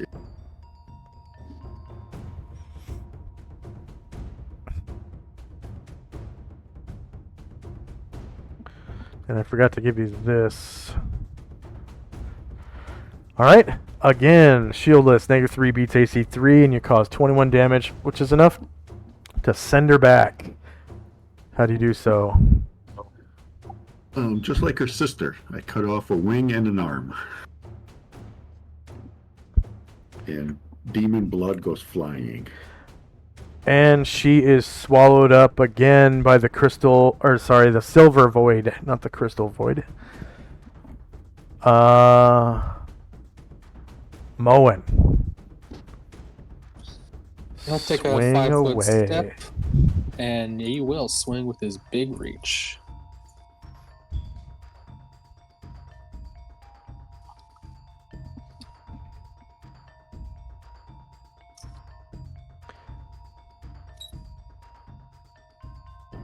And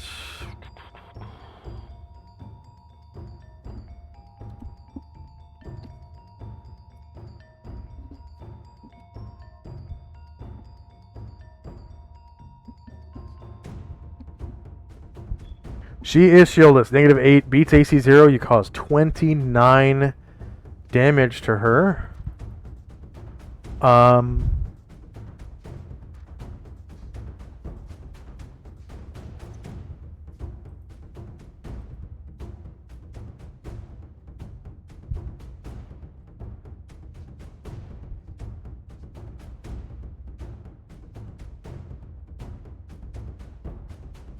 Killing her. Go ahead and describe how you do so. Alright, Samoan takes a 5-foot step, and then just takes the axe horizontally, just cutting her in half at the belly button. And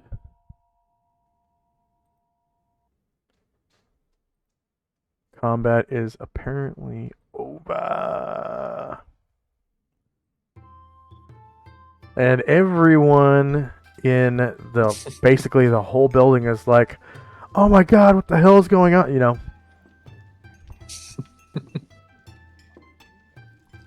But the only dead body is the martial artist, the monk.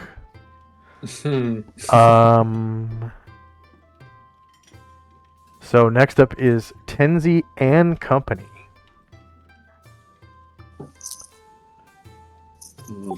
Tenzi will pick up the scroll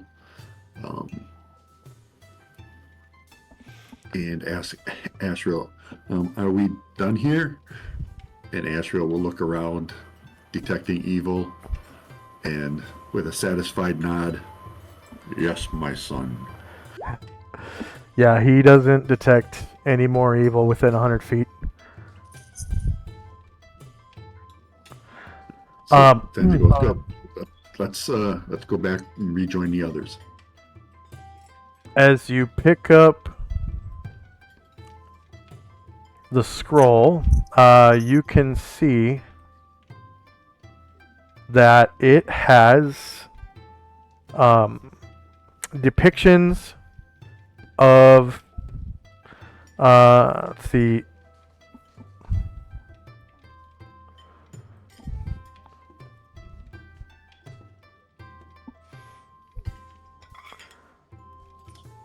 It has depictions of some kind of martial art. You don't have style analysis.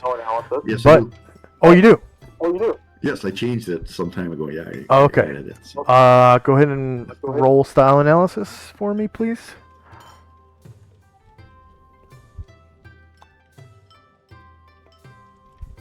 I gotta move it up my list. Just a second. Okay.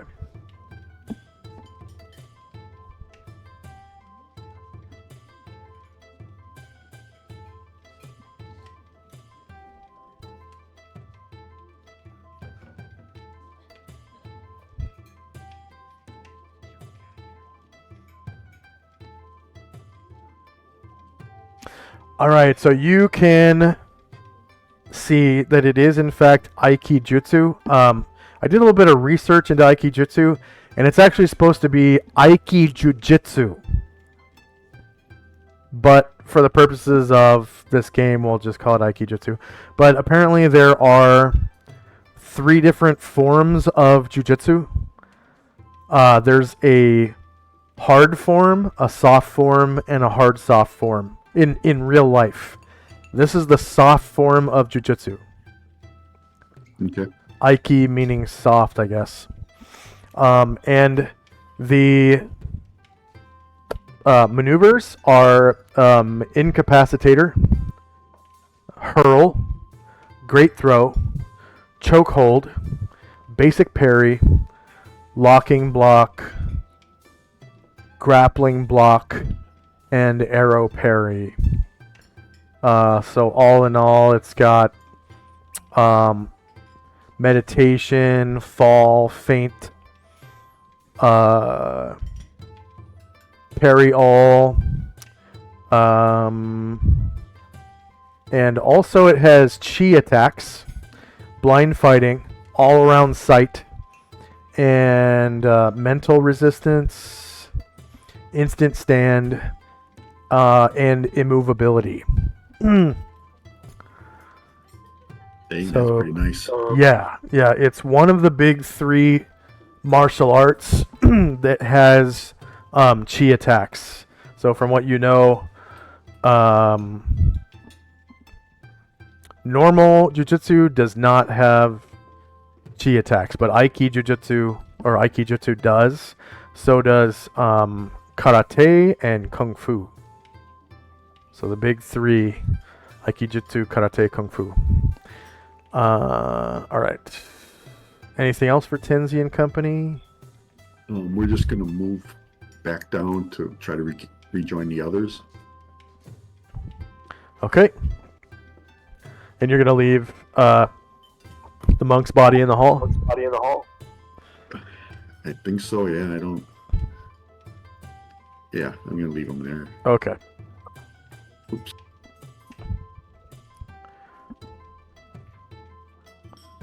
Get all my people together so I can do them all at once. Okiya Taketoshi.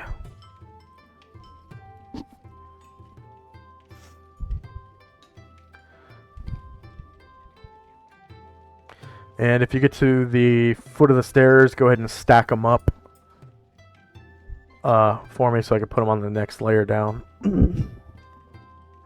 Anyone who needs to move to the excuse me, the first floor, you can stack them up.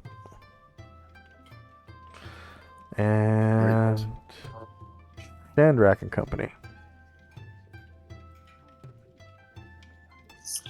So Shandrak will first, moving silently, he takes a quick step into the room where those fiends were. So this is kind of the southwest corner of the room. Do I see anything like a toilet in here? No. Nope. Okay. You're on In the that case- second floor, remember? Right. Yeah. I imagined it would be on the first floor, but just wanted to check. So he'll continue sneaking back. Then when he gets to this martial artist, he's gonna rifle through his things. See if he find Okay. anything.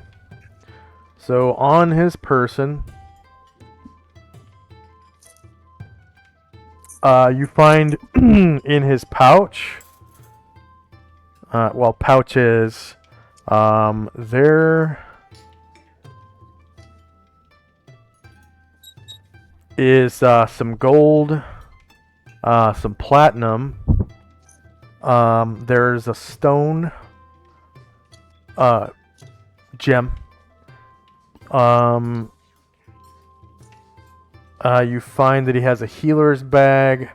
He's wearing a unholy symbol around his neck. And that's about it. He does have a backpack in the room that you can see from here. And then also on his person, you find another stone. He's wearing a ring, and I failed to describe earlier, he's actually also wearing a cloak. And then inside of his pouch, you also find bullets.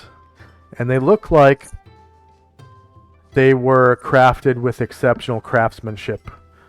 From a special kind of, I guess, steel.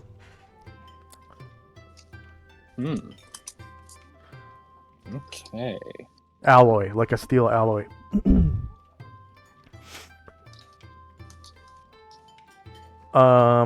If there's anything that you'd like to lift off of him, I guess that'll take a half move. Yeah. So Shandrak himself, he'll get the 2 stones first, and the bag of bullets.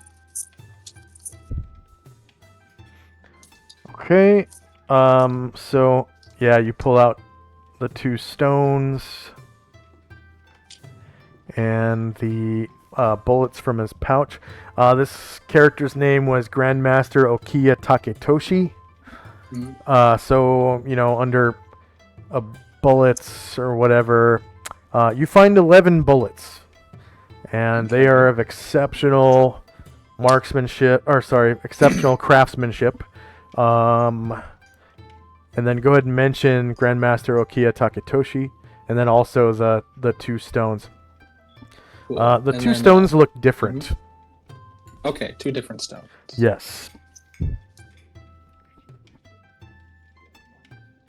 Okay, and Shandrak will break stealth and he'll call over some of his people. So Ryer will pick up the ring and the cloak. Okay. And hold on for those for now. So 2 half moves to pull the ring off and pull off the cloak.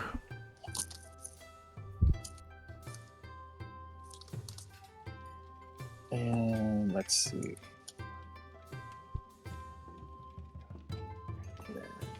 It's cloak. Sounds right.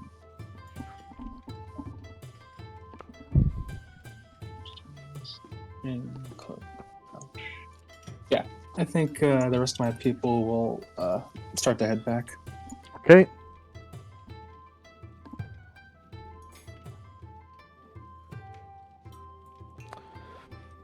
End of round.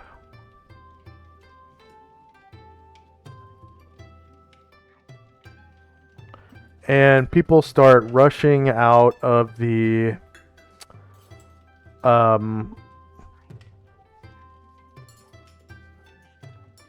tavern. These geisha kind of go upstairs, and the samurai wearing the holy symbol also rushes upstairs. So these geisha kind of come up the stairs and kind of fan out.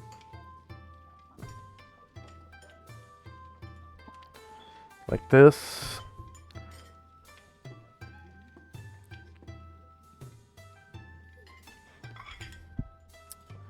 And the band stops playing. They're like, you know. And I guess we will use this soundtrack here.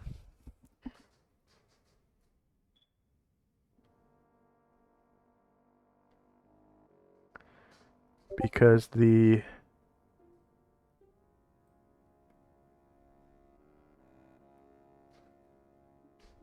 samurai at the door, the doorman, comes up And he says, I heard noises of combat. Is everyone okay?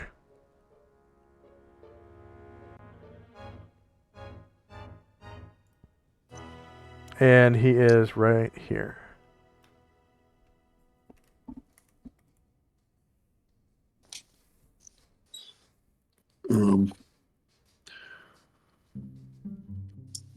Tenzi will bring out his holy symbol. Normally he has it under his cloak, but he'll bring it out and display it for the samurai and say, there were demons here. We have dispatched them. Also, someone they were consorting with.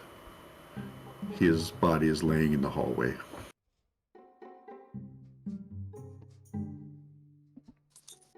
Okay. And he says, Do not move. I will investigate. and he kind of slides past you guys.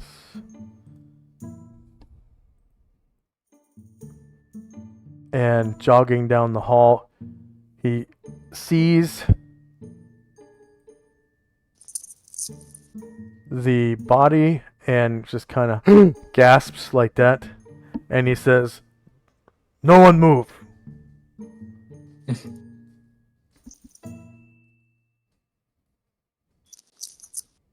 Okay.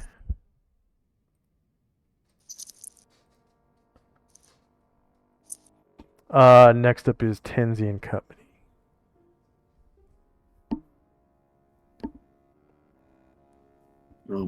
We will, for now, we will not move. All right. Let him do his investigation. And Shandrak. So after Ryer and Chandrak, I hope, just barely got the stuff in their pockets, they're like, "Oh, okay," kind of stand up and turn around and be like, "Feel free. Look at what you want. This was terrible, though. We were able to find there were demons in here, and even a Balor. If you look in this room, if I'd if we were less fortunate and I didn't kill it quickly, it would have scorched the entire building." Okay.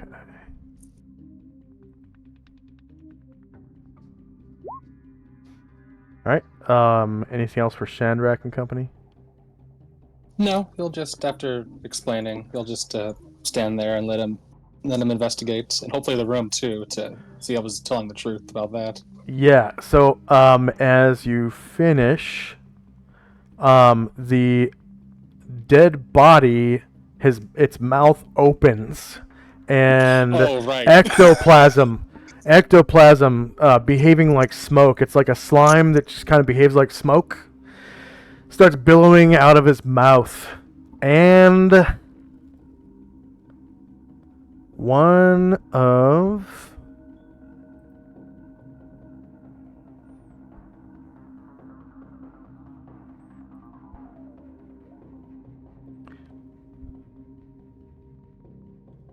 these appears in the hallway, kind of towering over you guys, as the ectoplasm turns into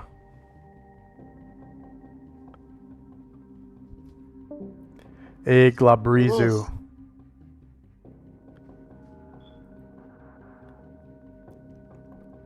And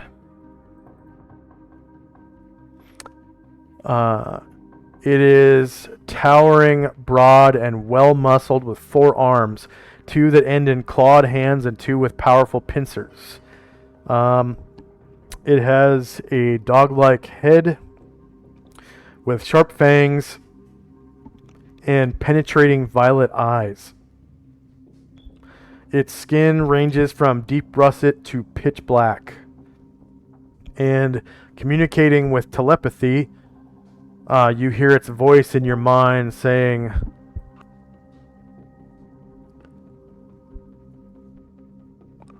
Servants of the light, you have killed the Balor. Prepare to die. Or sorry, defeated the Baelor is what it says. And And Shadrach just turns back and like, see? yeah, and the samurai gets this, like, his jaw drops. You can see under his kabuto, his jaw drops, and he draws his katana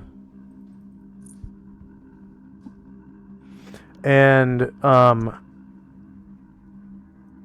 grips it. Oh. Katana and wakizashi. Gripping one in each hand. He says,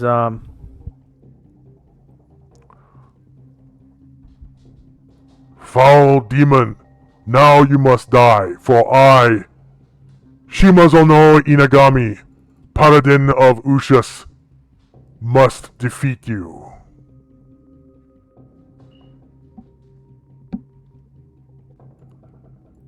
so first time you guys have ever heard of a paladin samurai. This guy draws a gleaming sword. He's wearing exquisitely crafted chainmail and kote and katana.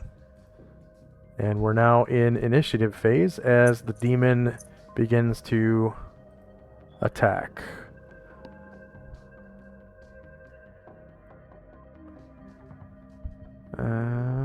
Combat. Andrea.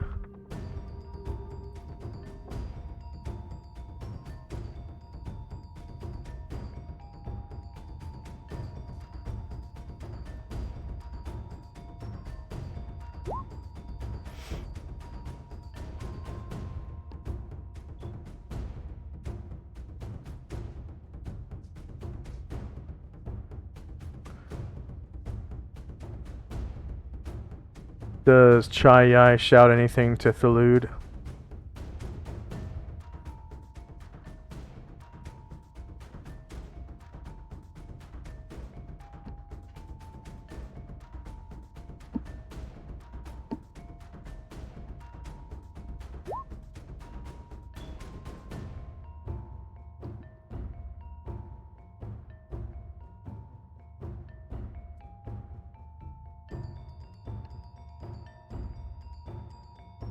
And does anyone need multiple attacks?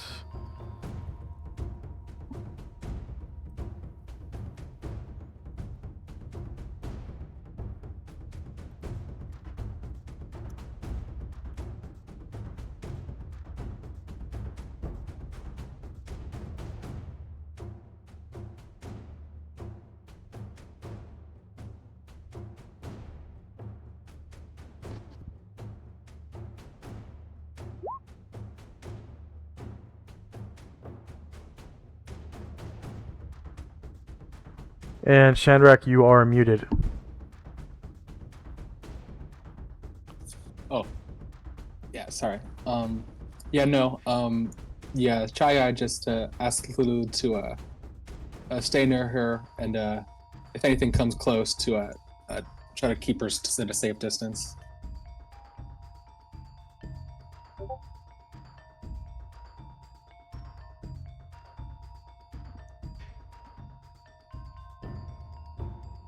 Could we take a quick break before we start this round? Yes, let's take a break. For our viewers, I got some pre-roll ads. Let's see. So we'll take a full 5-minute break.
And we're back. Sorry, I'm about 45 seconds late.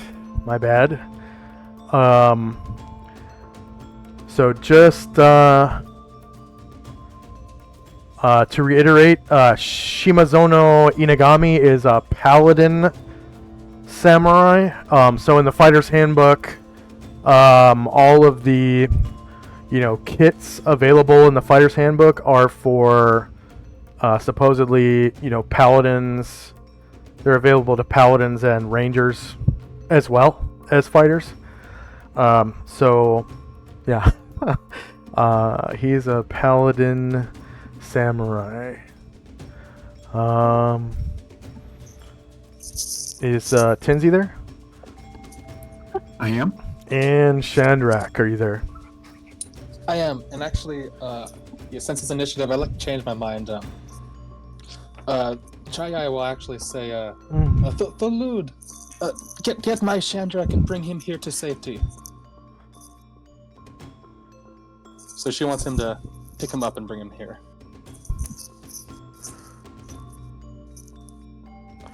Your wish is my command.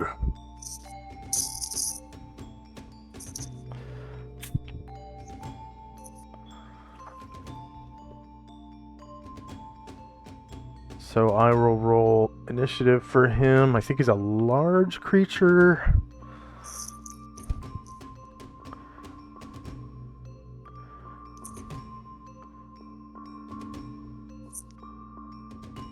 Yes, he is a large creature, so I'll roll base size initiative for large creatures.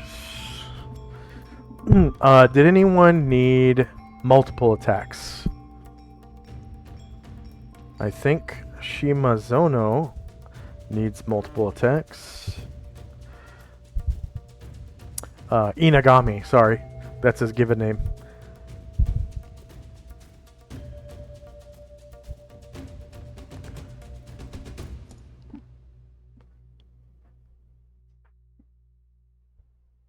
And actually, I don't think he needs two multiple attacks.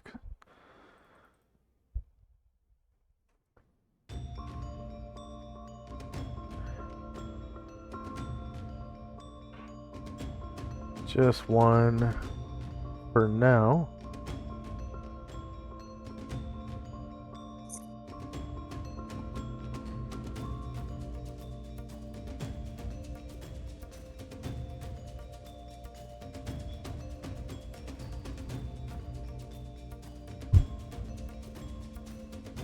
So I didn't hear anyone say they needed multiple attacks.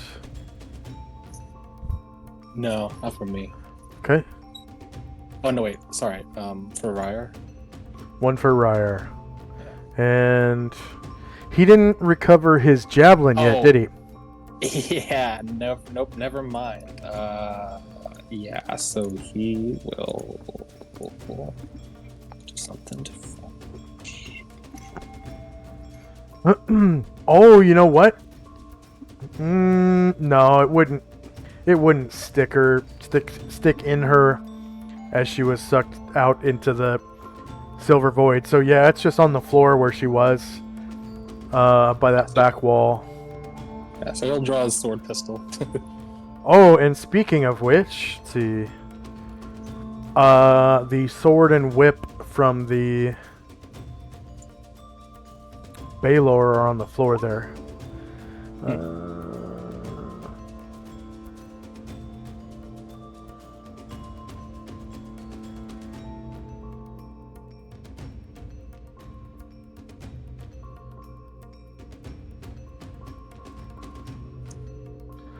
Okay, so I've got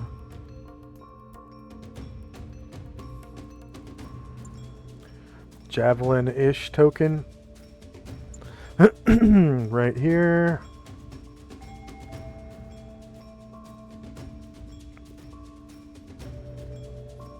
And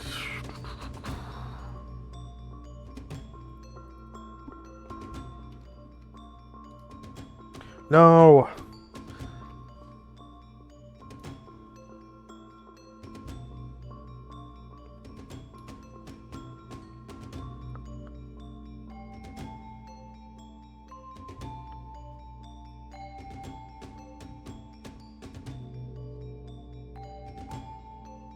Alright, so there's, yeah, a whip on the floor. And a sword.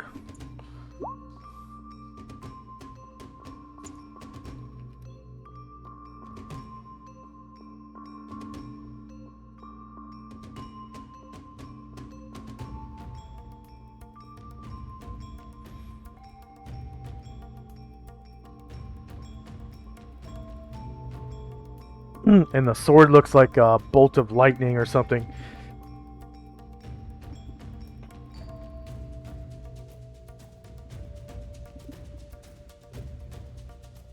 Is anyone still rolling? I'm good. All right. You got spells and time. Time now is 7:28.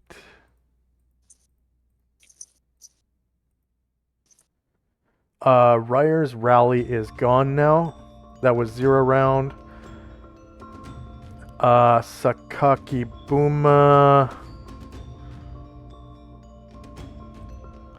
I should probably just roll initiative for him instead of having a 0 on there. So his turn moves down to 11.26. Or his move, rather. So Musashi. Musashi's just moving, so I will just move him into the hallway, hearing a new commotion. Alright. Shandrak. Am I able to tell if the demon sees me?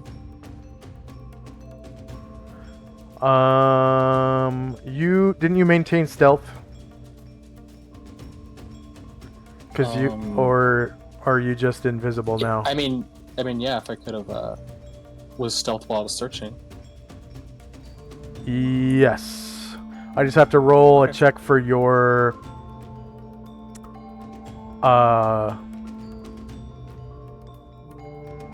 Featherfoot.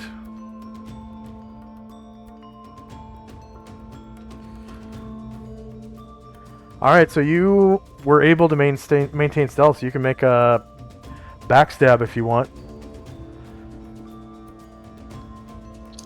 Let's see.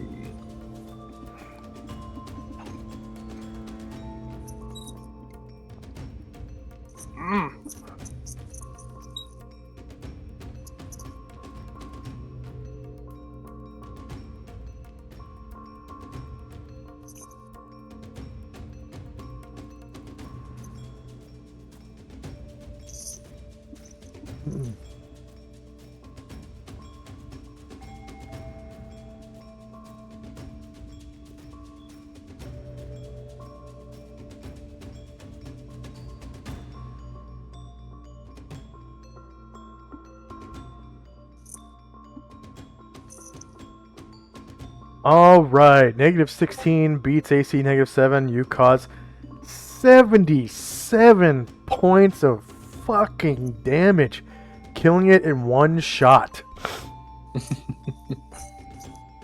Sweet. Oh yeah. Yeah, longsword +4 definitely gets him. And it, mentally screams in anguish and disappears back into the silvery void to the abyss. And combat is apparently over again.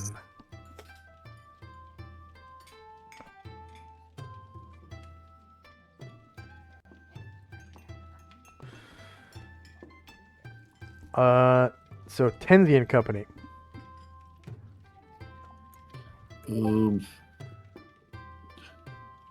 Astral, hearing that scream mentally, gets a smile on his face, and, and we continue downstairs, and then Musashi will come up and join. So I'm going to put us all on a stack here, and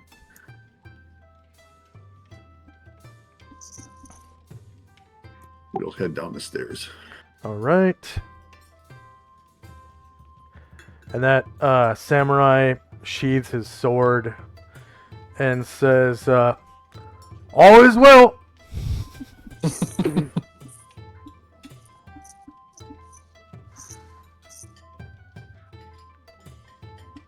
And you get to the bottom of the stairs.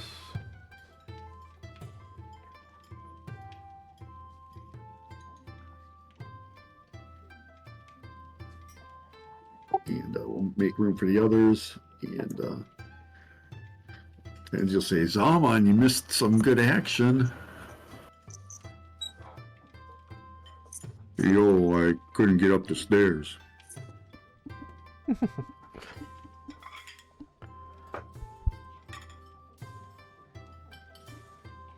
And that'll be it for us.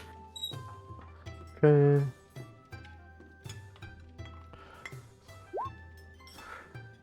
So the NPCs, Sakaki Buma starts going down this. He kind of nods and he puts his like Tanto away or whatever. I think he's got a wakizashi, and he starts walking down the stairs. The samurai comes down here and he like says, "Excuse me," as he steps past Lao Tzu. And he grabs the dead body of the monk. And starts dragging the dead body back towards the stairs. And he probably would get about there. And Sakaki Buma comes back down.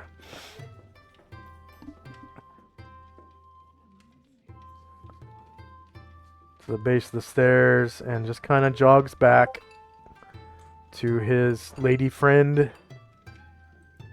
And everyone that was in the tavern who came out into this little anteroom goes back into the tavern, and they take the spots that they have now.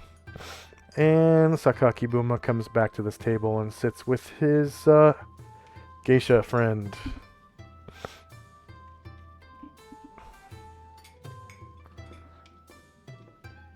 All right.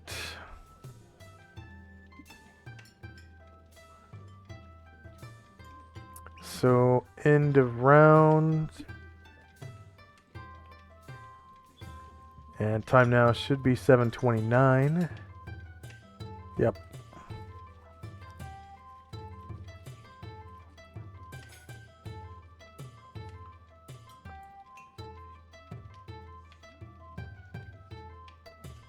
So first up is Shandrak and Company.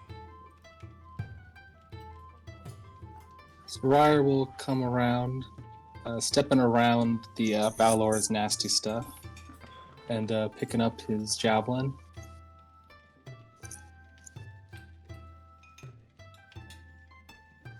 And then everyone else is starting to head back down with the others.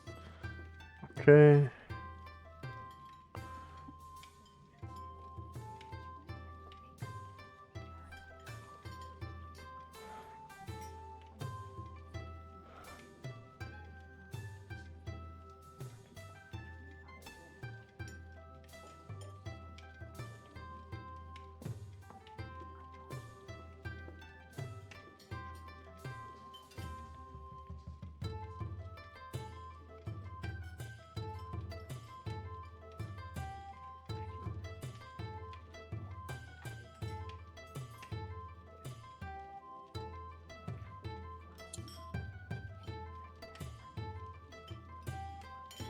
So go ahead and stack them up at the bottom of the stairs if you could. And I'll move them down. Anyone who can reach the bottom floor, that is. Yeah, it'd be everyone except for Ryer.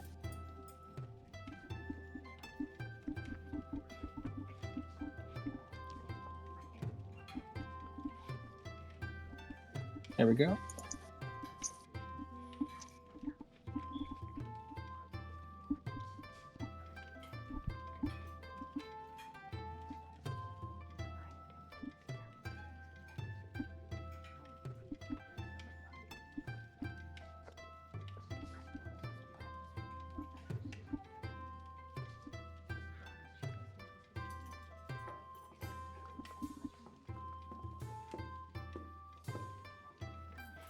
And you reach the bottom floor.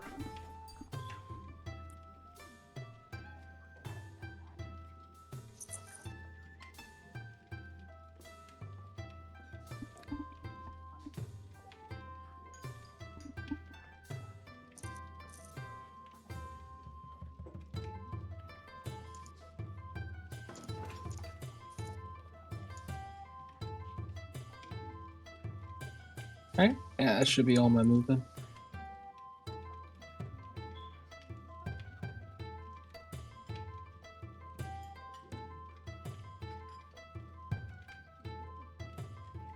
All right, Tenzi and company.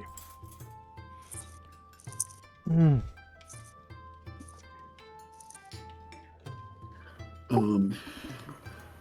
Turns to Shandrak, says, "Well, are we ready for the sewers?" Yeah, it's southwest by the sound of it, so I guess let's probably head maybe near the tavern. Uh, Probably a door in there, right? The All right, bathroom. maybe there's a hallway over here. Maybe try that. I'll try that, and if I'll come back if it's not the right way. Alright.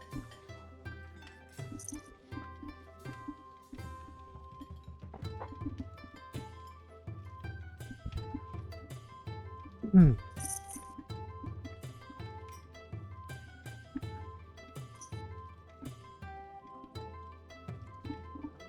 And you come around the corner and you can see Sakaki Buma Kyokai kind of sitting with his geisha friend at the table.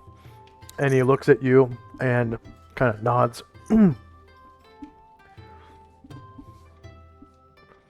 Take one more step, and then that'll be it for my movement, and the rest of my people will follow me. All right, so you come to a room that it's lit by candlelight. You can see several troughs against the wall filled with piss. You can smell the smell of piss emanating through this room, and it's smells like a little bit like diarrhea and piss. And the room is kind of lined with doors. You can see even 2 doors on the left-hand side. Well, your right-hand side, but our left-hand side down here at the southern end.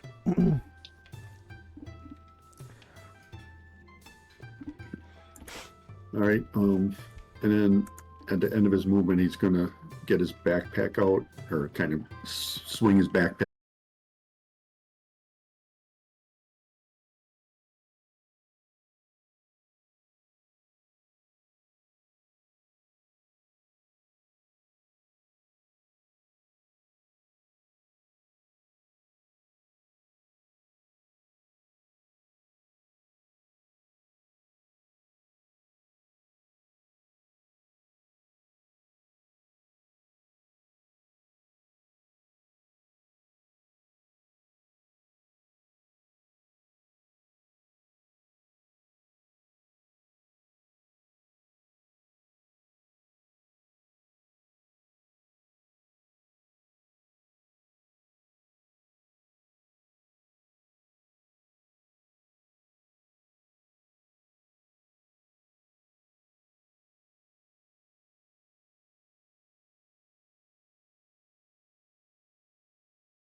Ashi is now expired.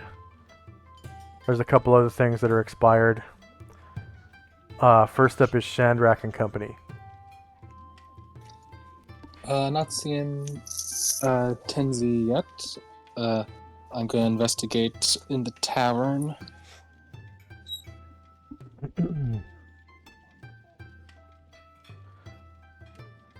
Okay, the band starts playing again, and you can see there are people everywhere. There's some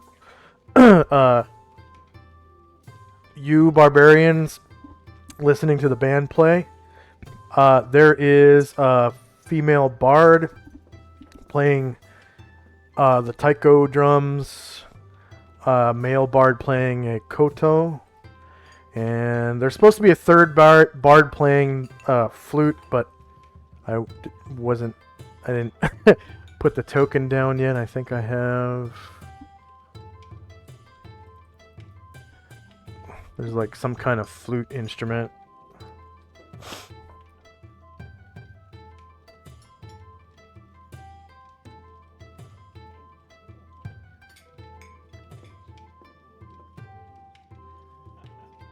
Mm-mm.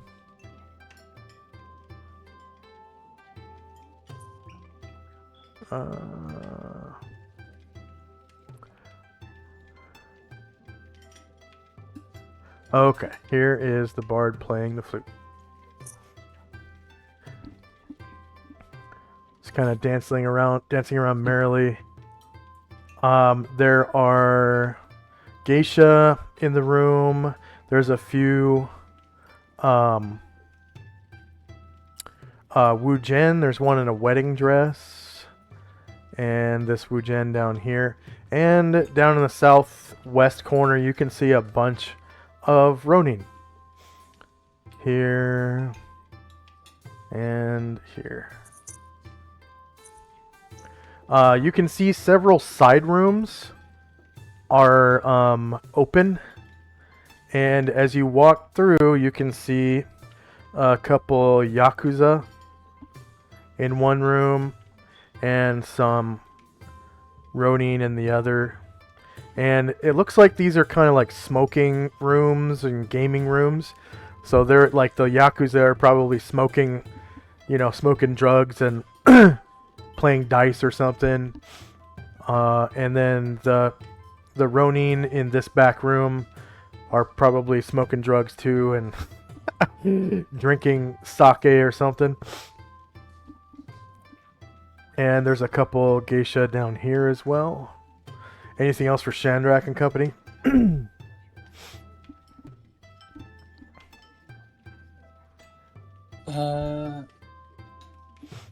Yeah, I just move on with people in the tavern. It looks like I see Tenzi's people, so yeah, that's all. Erdrin's sneaking while he's going, though. Okay. Oh, and also Ryer on the first floor. He gets to the stairs and just turns to Lao Tzu and says, "Come on, let's catch up."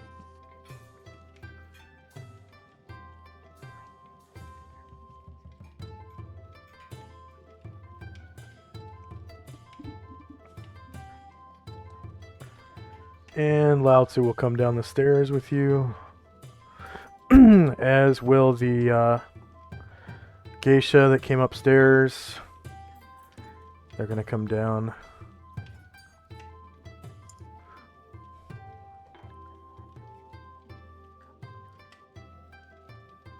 Kind of in front of the first floor door.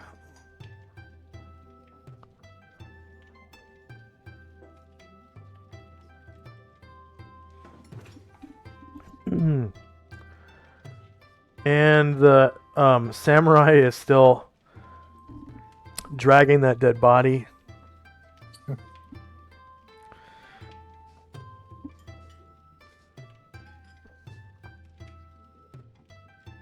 He makes it to about here.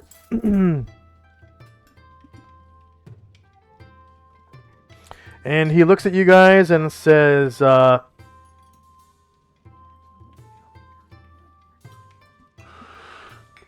Thank you for slaying this evil monk and the demons, I could not have done it alone. I am certain. We were very fortunate and very glad to help you rid your building of evil. This man somehow slipped past my vigilance. Perhaps it was during my off time. I will have to speak with my assistant about this. And those demons, was he possessed? Yes, I've seen this before. It has all the signs of a demon possession, especially the frothing up the mouth and coming out when they're killed. That's number one sign. Most unfortunate. And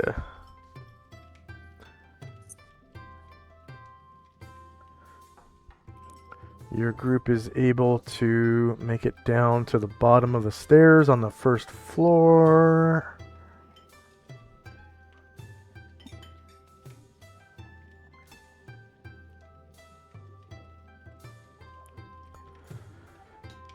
And Solynod kind of keeps up with Chai. Oh, there she is.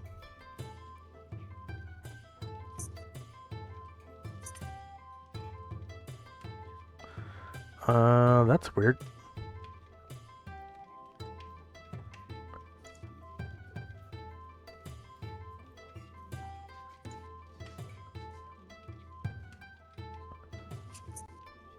Huh. I can't grab Solynod for some reason. I grabbed Ryer instead, accidentally. So you can go ahead and move Ryer the rest of his movement. Yeah, he'll make it into the tavern area.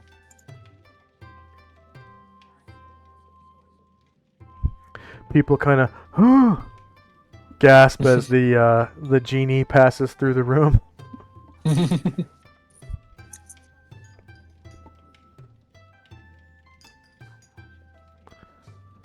And Lao Tzu kind of catches up with everybody.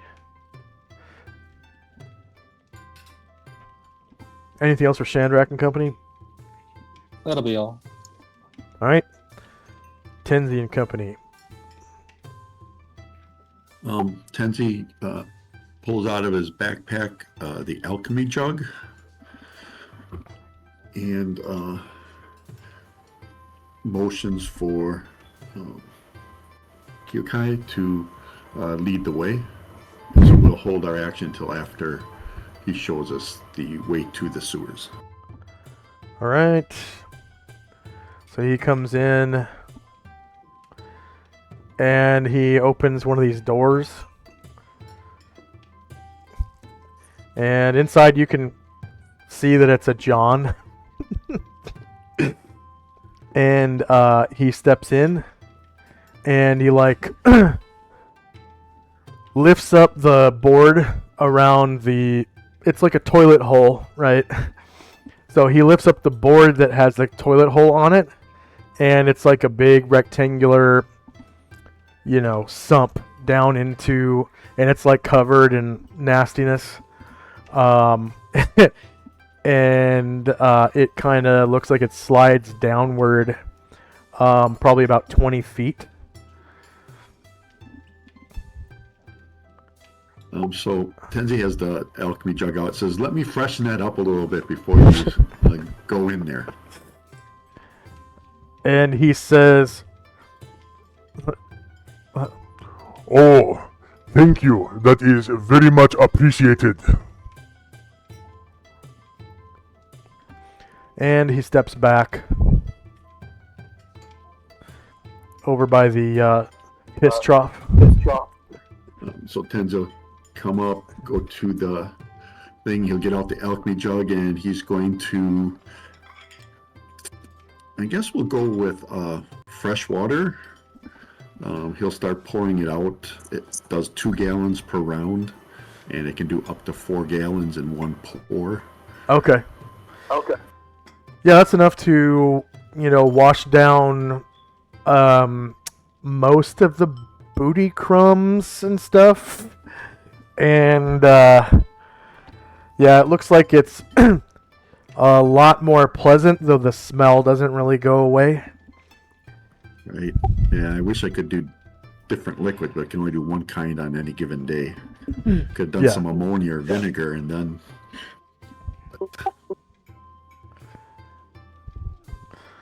Anything else for that's why I'm Tenzi? doing this for. That's it.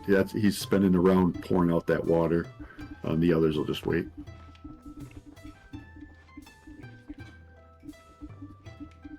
So that'll be it. All right. Carmilla, are you able to see now?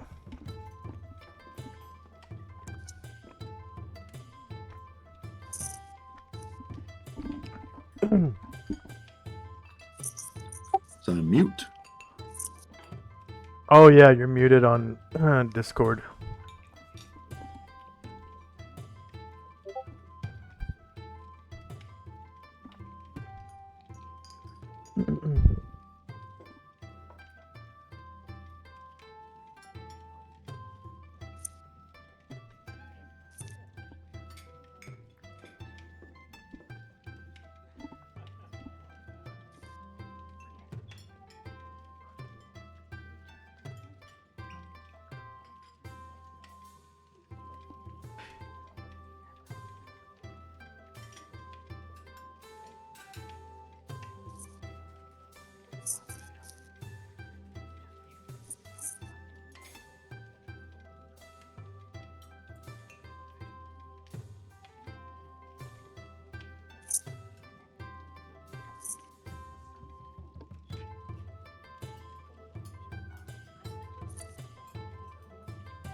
Okay.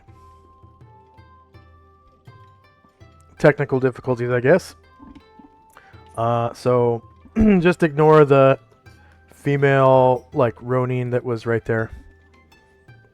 So that's the end of the round.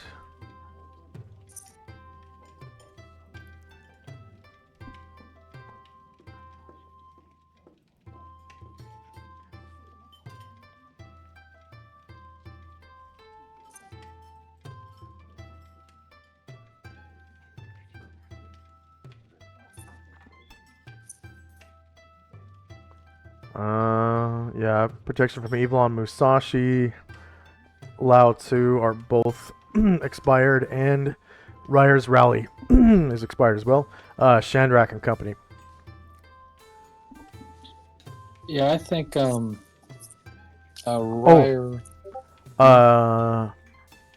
Shandrak, you do notice something as you pass through. This female bard playing the drums fits the description of the bard that Tenzi described when he scried into the courtroom of Shidehai Castle. Wait, really? Yeah. Okay. Okay. Yeah, so Shandrak will see Tenzi's people head over there.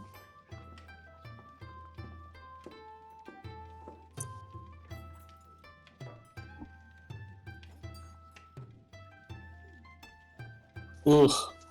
So this is the spot, huh? He says yeah, both of you guys. Yeah, I'm trying to rinse it out. I don't know how much good it's going to do, but it's going to be a little bit better. Yeah, I'll take your word for it. Before we go clawing in there, though, you might want to go out into the main room. I mean, you'd know better than me, but I think your sister's out there. The one you described as a bard?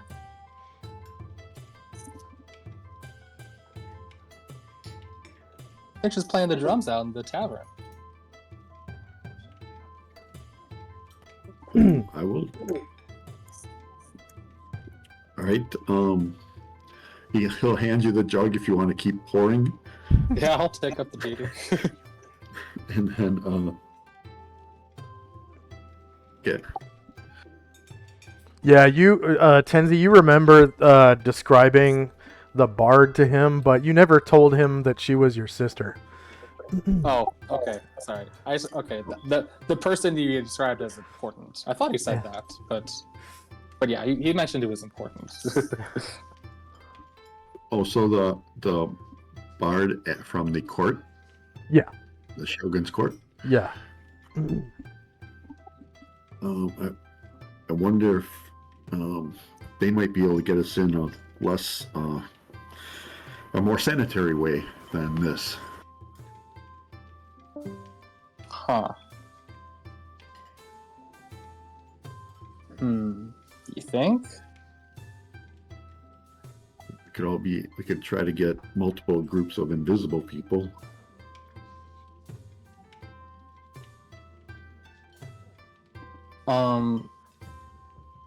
Okay, I mean, you can go talk to her. Like, what, you want to ask her to, if she's gonna... I mean, yeah, go ahead. You know, see what you can do. Okay.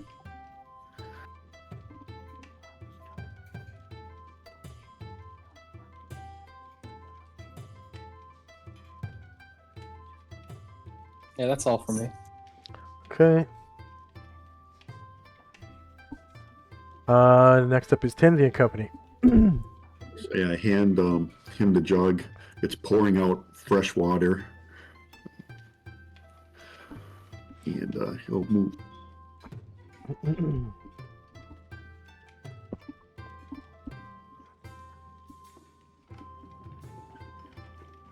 So it's probably pouring out like the same speed as like a garden hose. Yeah, 2 gallons a minute. That's pretty serious. Yeah. And he'll kind of go up behind these people that are seated in the front row and just watch and wait for there to be a break in the music. And other than that, we will wait. Okay.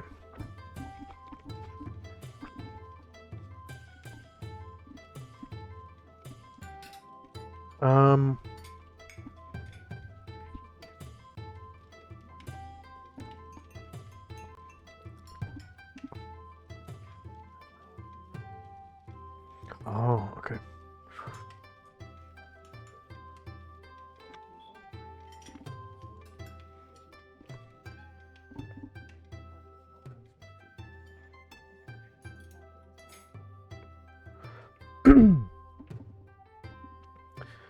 And that's the end of the round.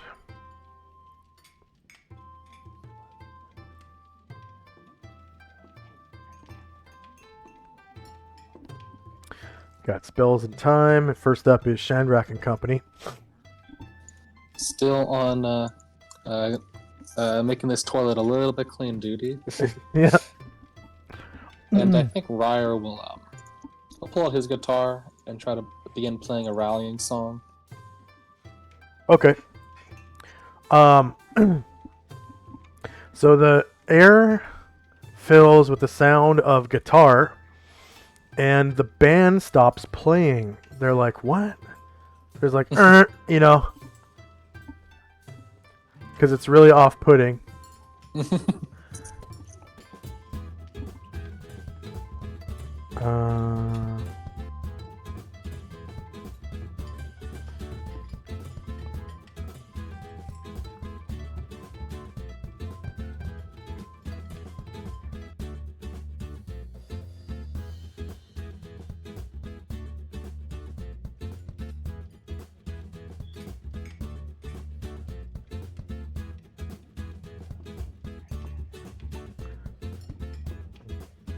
And the female bard, she's like, What the hell? And Oh, sorry. Do It's not in tune. they have like a hat or a jar or anything for money? people are just kind of throwing coins up onto the stage. Right, Tenzi would. Well, I can't go.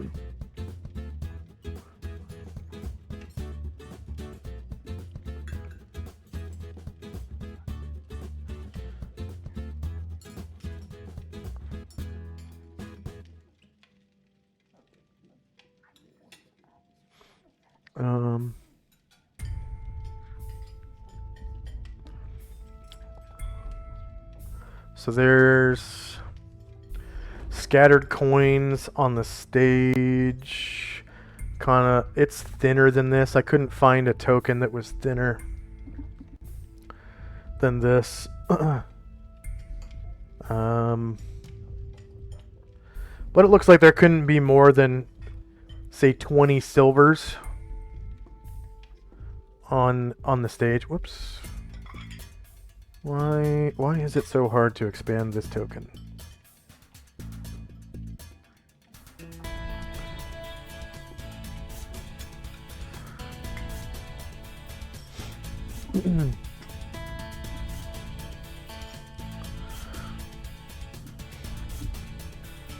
Anything else for Shandrak and company?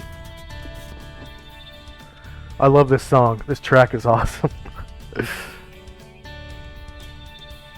Shandrak, are you muted? That's all for me. Yeah. Okay. This is called Impact Allegretto by Kevin MacLeod. Kevin MacLeod. Yeah. It's a good It's one. a duty-free track, so you won't get, YouTube hits and stuff like that if you use it on YouTube videos and whatnot. Okay, Tenzi and Company. Tenzi will walk around to the side of the stage and just to the first step to get on, and then he will take out 3 platinum pieces and set them on her drum. Okay. Yeah, she kind of like gets this fearful look on her face as you step onto the stage, and then she sees the coins in your hand, and she gets a big old smile.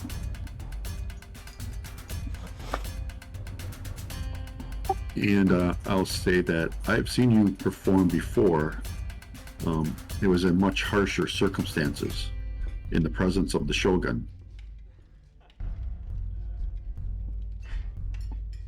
And she says, But I did not see you in there. I remember that day, weeks ago.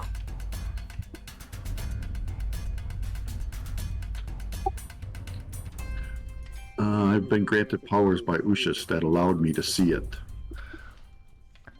I wish to right the wrong. I wish to right the wrongs that the Shogun has done upon this city. Ah, wonderful.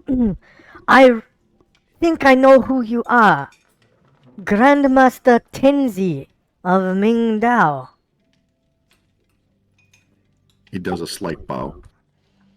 You run the new school of martial arts. Indeed.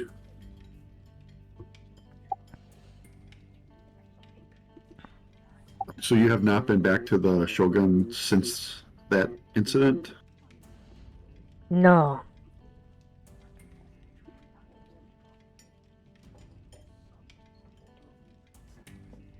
Does he like summon you to perform on occasion, or was that just a one-time thing?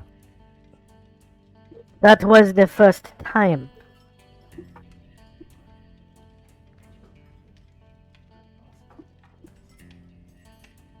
While you were there, did you find any? I would like to go there in secrecy if possible. Do you know of any way that I could possibly do that? The only way I know into the castle is through the front gate, but man of power such as yourself, if you were able to fly, you could enter the castle through the tower.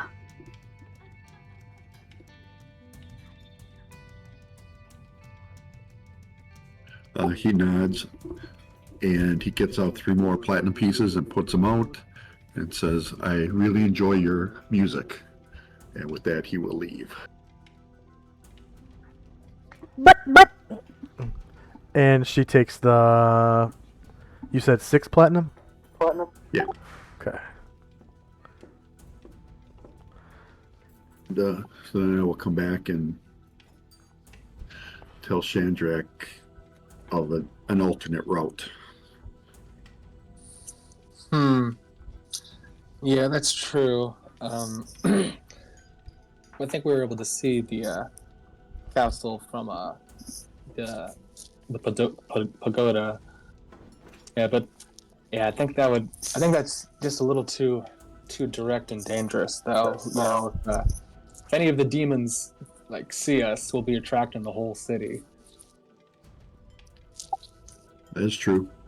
We could take precautions, but we do have this path, which we feel is safe, if not sanitary.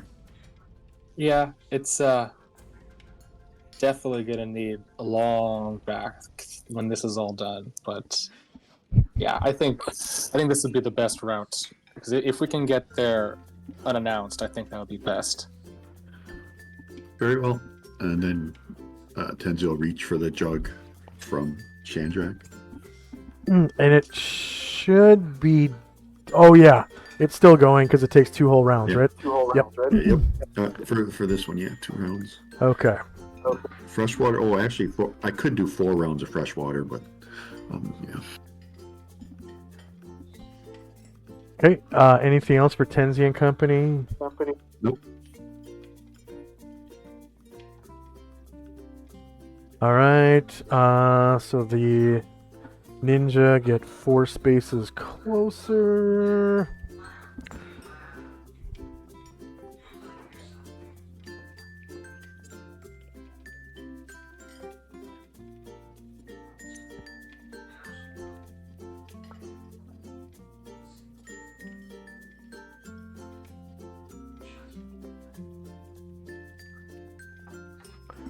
All right.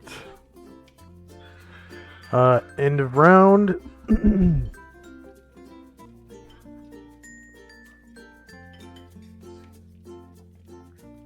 So Ryer should be on -2 round.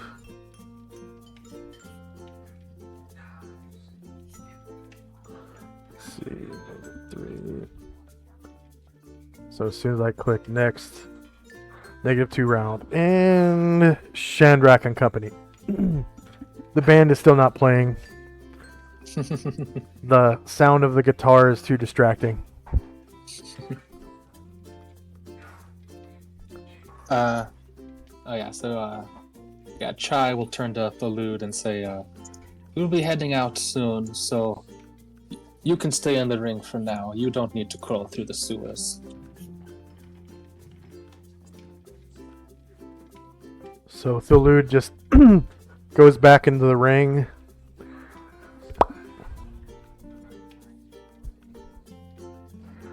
And yeah, I think everyone else is just listen to the music for now.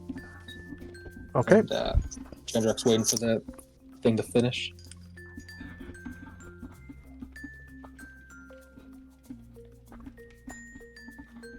Tenzi and Company. So we've now, at the end of this round, it'll be 6 gallons of fresh water. Does it seem like that's about as good as it's going to get, or would continued use make it better? You're not quite sure because the slope kind of goes off past your infravision. Okay. Yeah, I guess that would be the best way to explain it. I think I said it went down 20 feet earlier, but there's like a drop at the end of the 20 feet, so it goes beyond your infravision.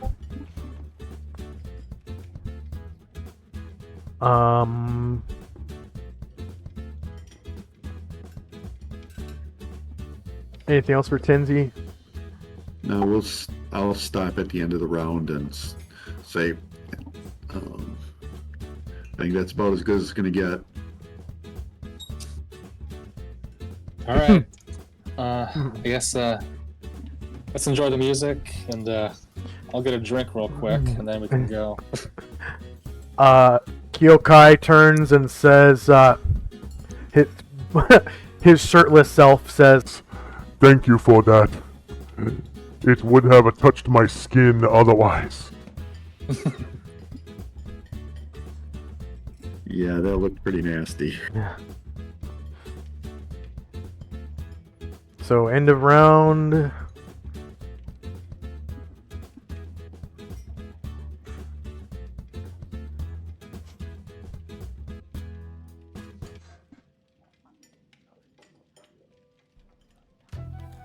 And Shandrak and Company.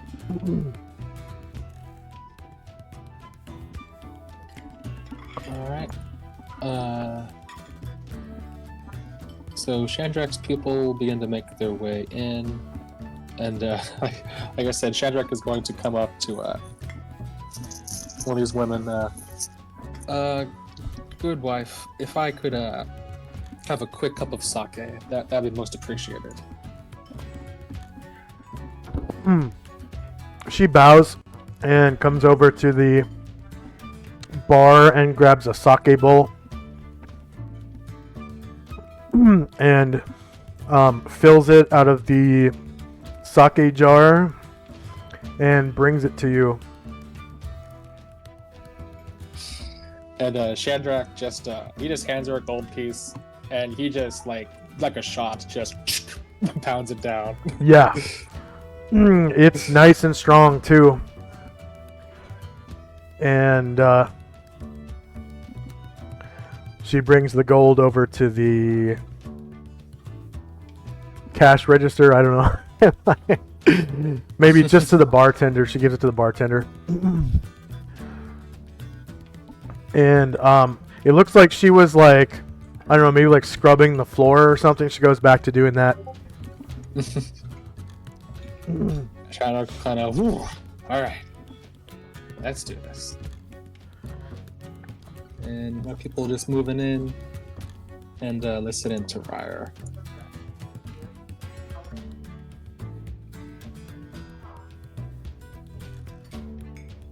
And looking at Zalmond, I will dispel the enlarge on him.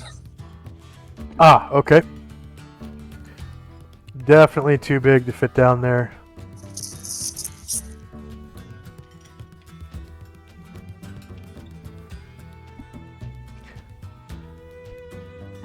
Anything else for Shandrak? Nope, that's all. Tenzi.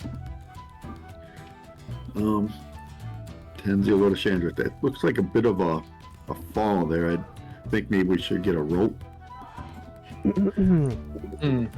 Okay. Musashi has one, right? I think his Yeah, is still yeah. on. His is still on the tower, the Kuza tower. Oh, he didn't get that. He left it as a belay, so he couldn't climb. He'd have to climb back up to get it off.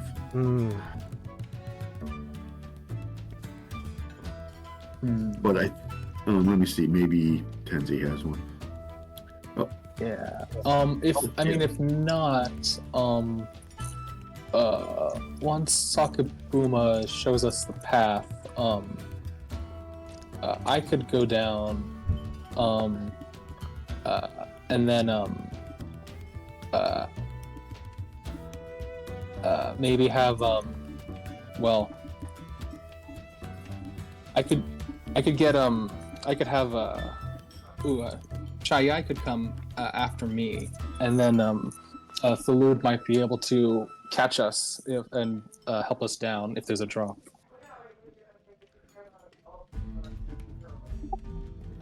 Okay. So, Sakabuma, are you ready? Or are you gonna... You could wait for the song to finish for a little morale boost.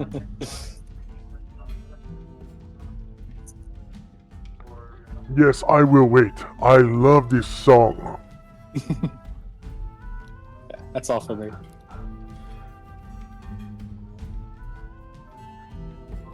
By the way, the path is down the toilet. Yep. Mentally preparing. End of round.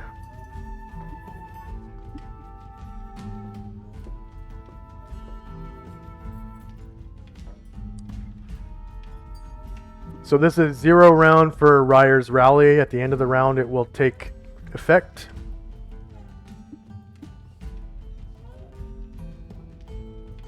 First up is Chandrak and Company.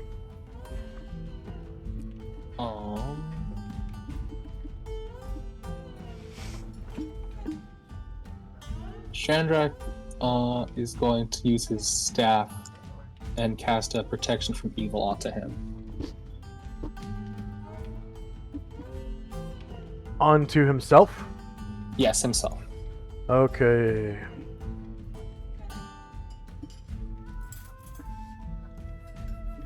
So that's refreshing the old one that is Yeah, I at was 0 round right now. double-checking. It looks So like- negative yeah. 18.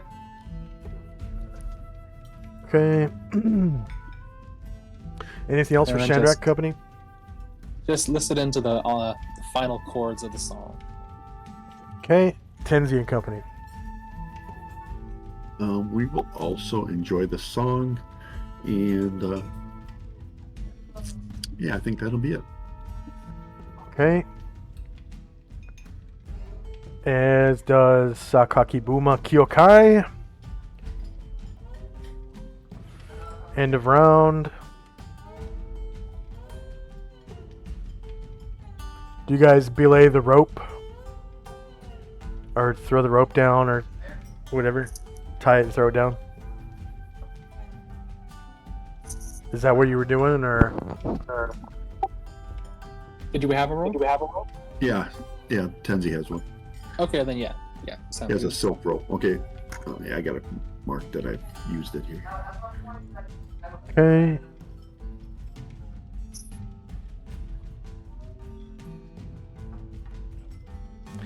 And Ryer's rally takes effect. How many rounds was that? 12. Okay. And first up is Chandrak and Company. Okay. While I'm waiting for the rope to tie off and Sakaki to go. I think he already tied it off, didn't he? Last round? Oh, okay. It's not belayed or anything. It's just a rope down Yeah. the toilet. That's fine though. Yeah, I guess Chandrak will go first then. Start climbing down. Slip his ring on just in case.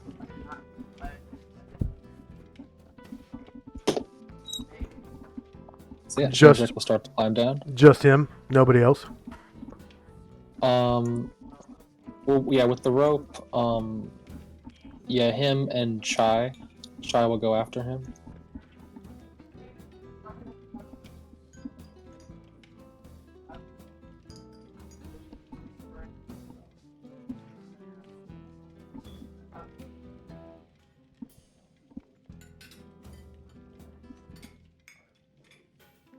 All right.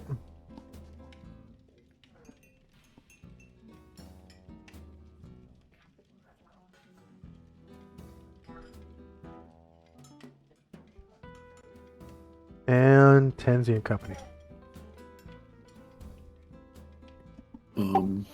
We are going to wait for Chandrak to give us the signal or to see that genie reaching up to grab us, whatever.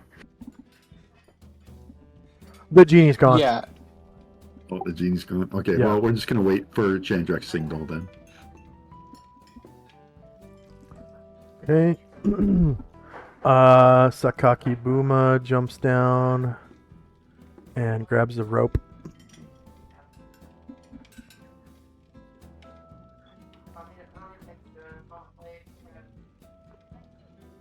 Okay, end of round.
Okay, 1 second.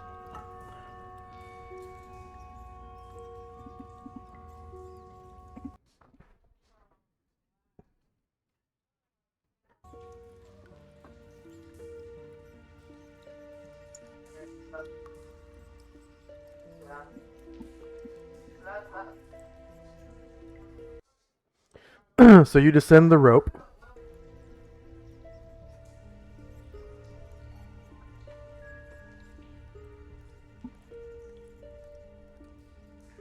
And at the bottom is a pool of water.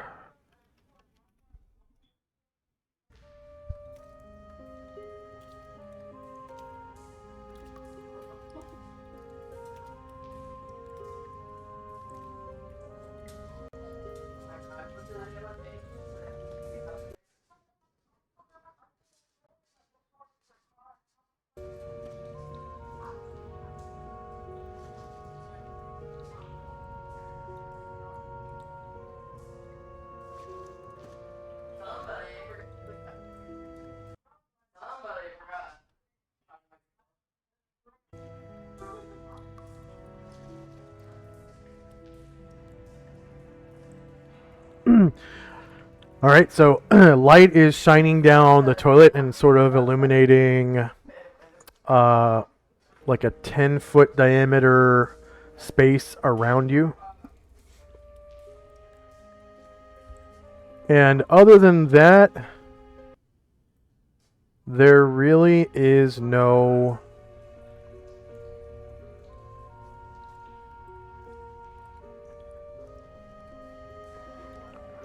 Oh no, I have this marked as is drawing. Let's see.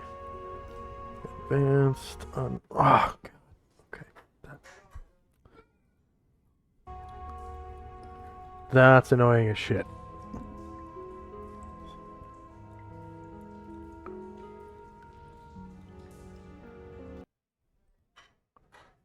Okay, to front.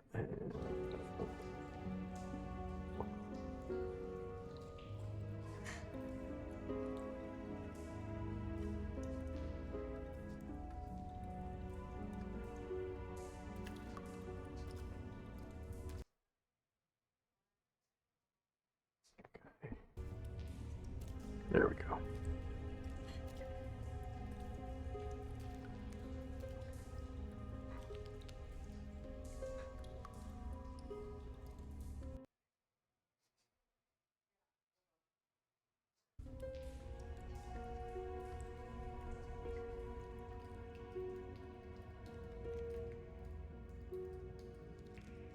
All right.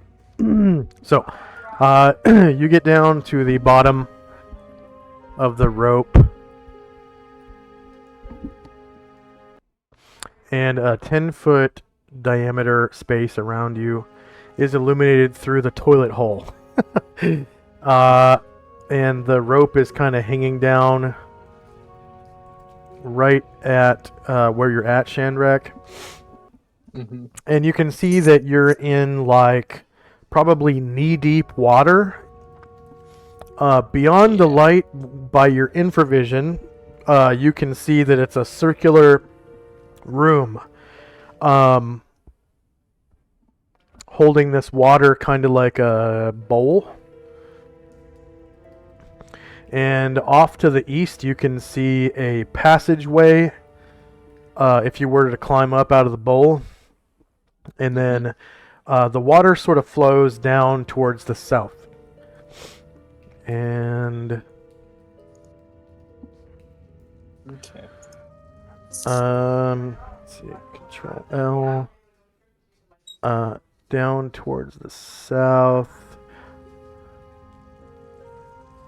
You can faintly see, well, I guess you can almost see a gate It's just right at the edge of your infravision, right down here. And there's a walkway here that's unhampered by the gate. And you can kind of see a lever that probably controls the gate up here. It's just to climb out of the bowl would probably take a climb check, and it's wet. It's like slimy too. Yeah. It's gross. Okay. All right. So, the praise in the situation, the close being clear for now. Chandrak will say, "All right, I'll climb up. Let them know the coast is clear. You summon Thalud, please try and ask him to help any people to catch them if they can't climb down." And to help them down here. And then Okay. Chandrak will begin to climb back up to everybody.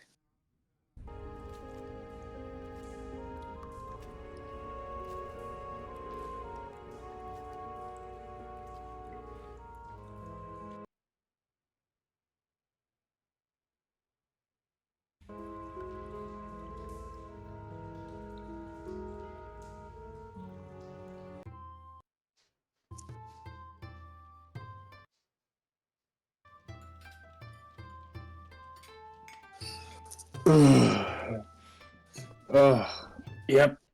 It's ready. Time to go, everyone.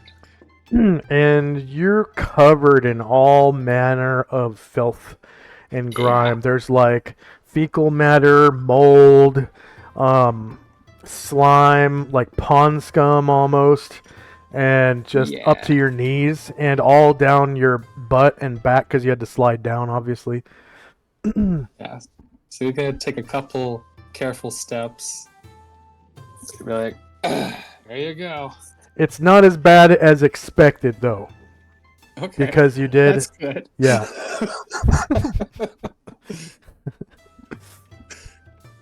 Okay, so then Ryer, Erdrin, Moen, and Luther will start to make their way down. And Shendrak will come after them.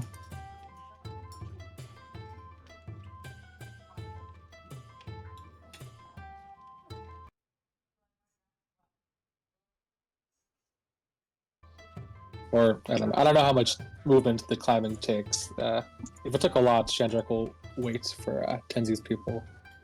Okay. Yeah, next up is Tenzi and Company.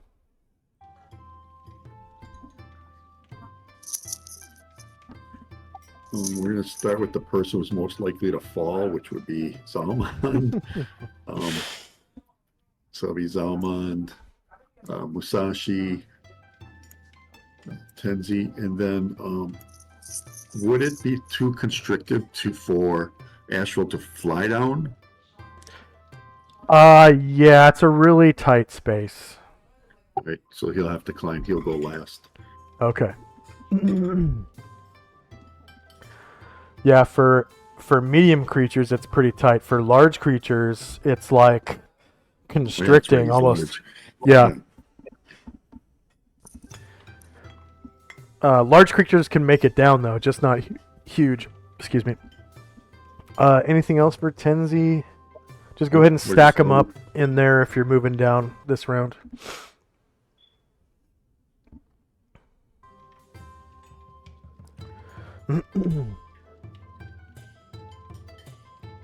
There we go.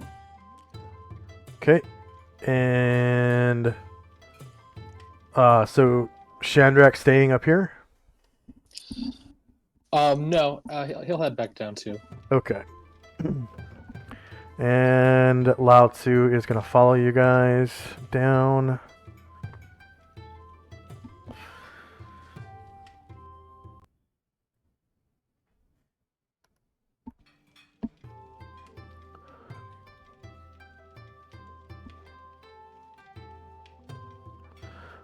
Okay, so Once you guys get down there, I'll give you experience points for what you've done so far today. Other than role-playing bonuses, obviously, and whatnot. Just the group XP. I'll give you the group XP. Okay. So... gonna delete these. There you go.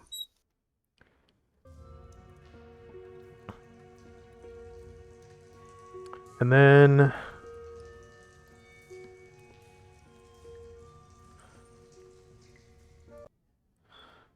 once you get down to the bottom, go ahead and roll. Wait 1 second. I need to delete.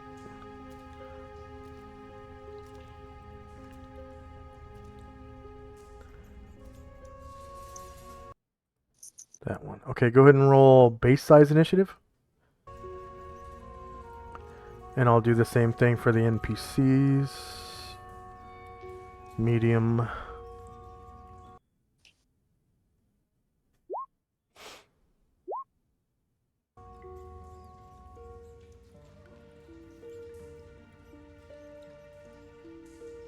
So everyone's infravision kind of turns off as the continual light necklaces make their way out.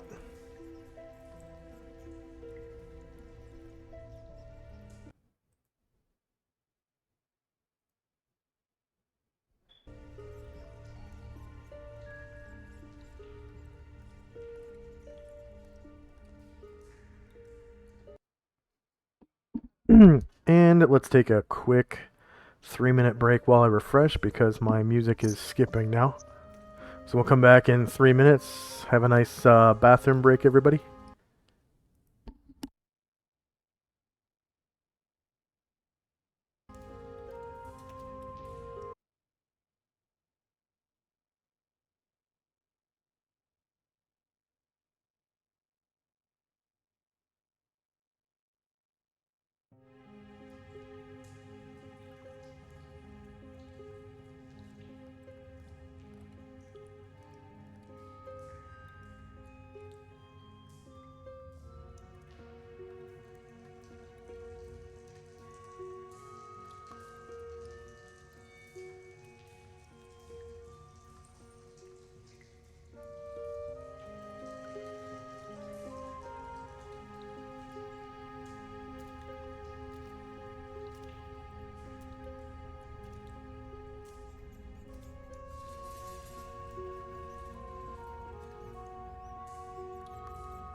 And we are back. Sorry about that, I'm about 35 seconds late.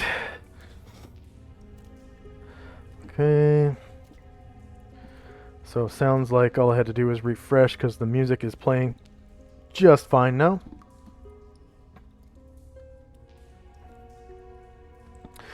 Alright, so everyone can see that they're standing in basically a big bowl of nasty water.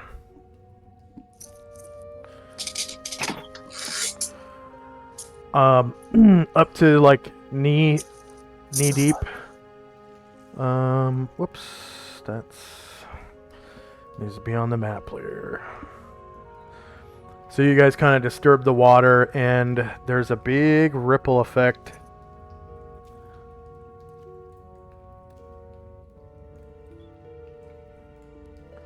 That stretches out through this room? Question mark.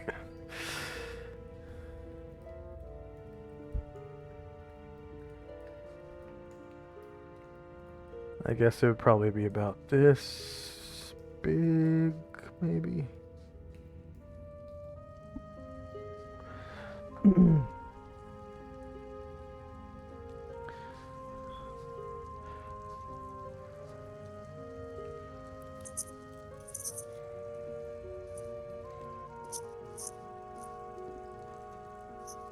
So, spells and time.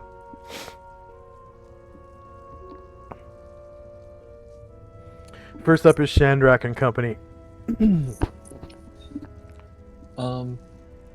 So first, Chai will turn to Thalud and say, Thalud, could you please be a dear and go get the rope back for us?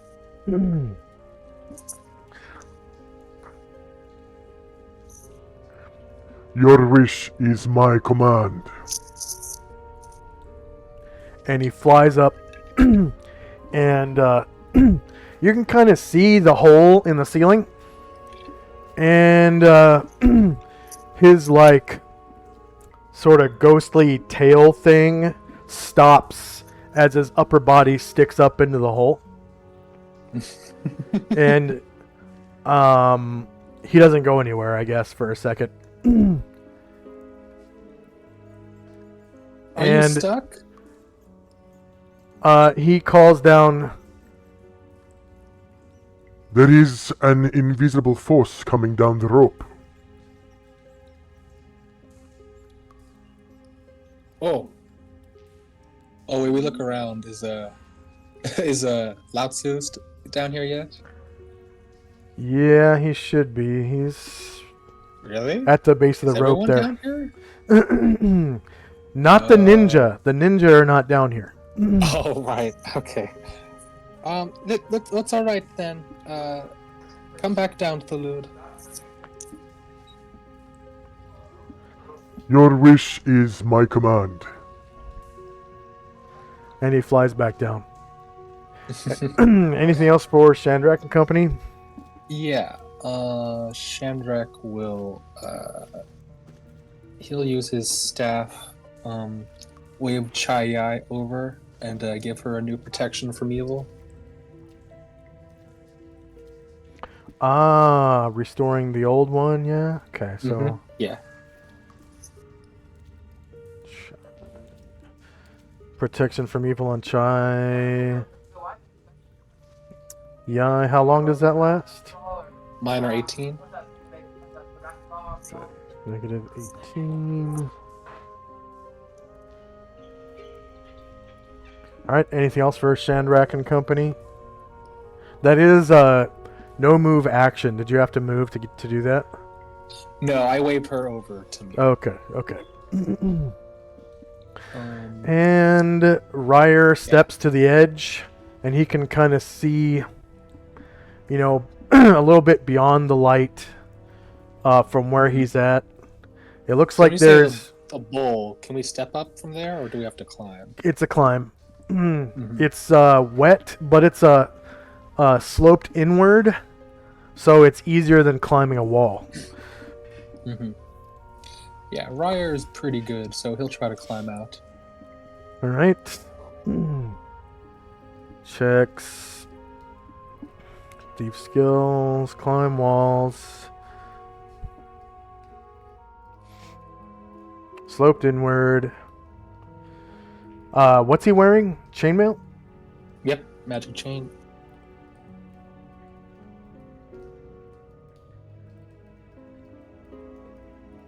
Scalar chain. So it's not slimy, it's just going to be wet. Because you're in a sewer.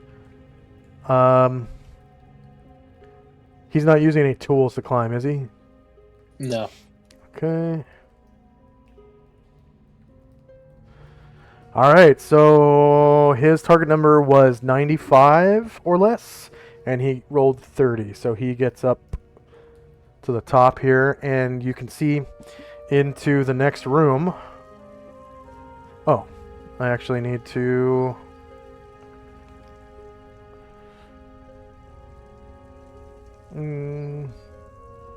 there we go. Thin the... No!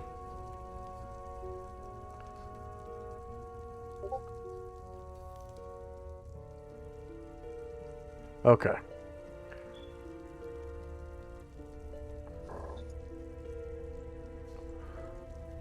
I need to thin the lines, because...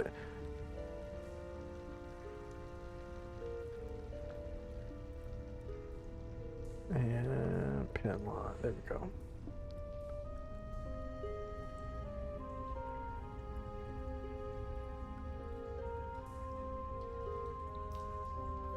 There we go. All right, so beyond, in the radius of his dark vision, he can see that there's like, sort of like a stream of this nasty water, flowing from the north. And on the other side of it, he can see a pillar in the darkness. It seems to be supporting the ceiling. Ceiling's about 15 feet high. You slid down probably, I want to say about 30 feet and descended the rope. So you're like probably at sea level right about now. Yeah. Okay. Ryan will stop there for now, and Erdrin will move silently 4 squares to the wall, and then try to climb up there himself. Okay, Ryer can see there's a bridge right here. Okay. Right there. Oh, yeah, okay. Alright, so Erdrin...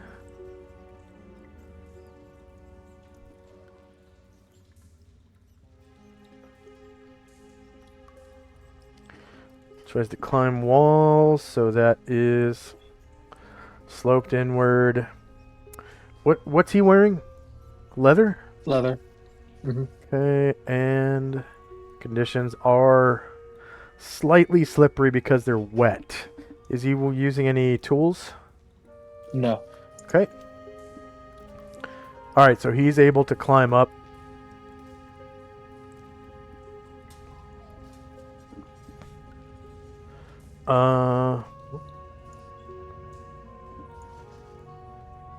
Okay.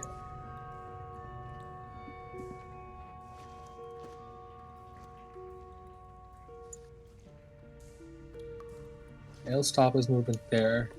He doesn't want to accidentally shine his light too much. And yeah, that's all for me.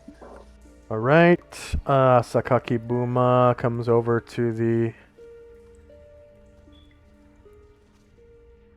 slope. And he will also try to climb. Sakaki Buma Kyokai.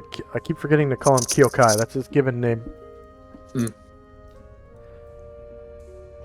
So sloped inward. He's wearing, I think, leather, and conditions are slightly slippery. He's not using any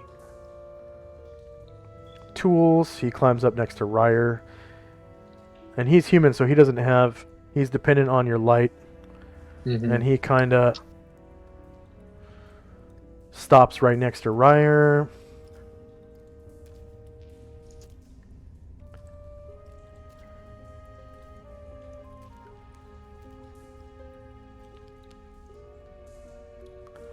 And I have actually 2 Sakaki Boma Kyokais on the tracker, so I'm just going to delete this token right here.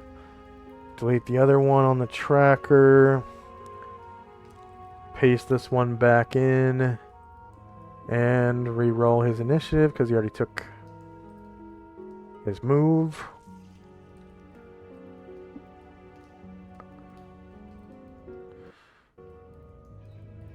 And next up is Tenzi and Company. Tenzi will say, don't try climbing if it's too hard for you. I'm going to create a little portal for us to get up onto that pathway. And he'll start casting dimensional folding. Well, before he says that, Okay. Chai says, we can just use the loot. We don't need to use such a powerful spell for that. Very well. So he's not going to, he'll stop before he gets started. Astral will innately cast Protection from Evil on Lao Tzu to renew his. It lasts for 24 rounds. On Lao. Let's see. 1 second, I need to step away real quick. I'll be right back. Yep.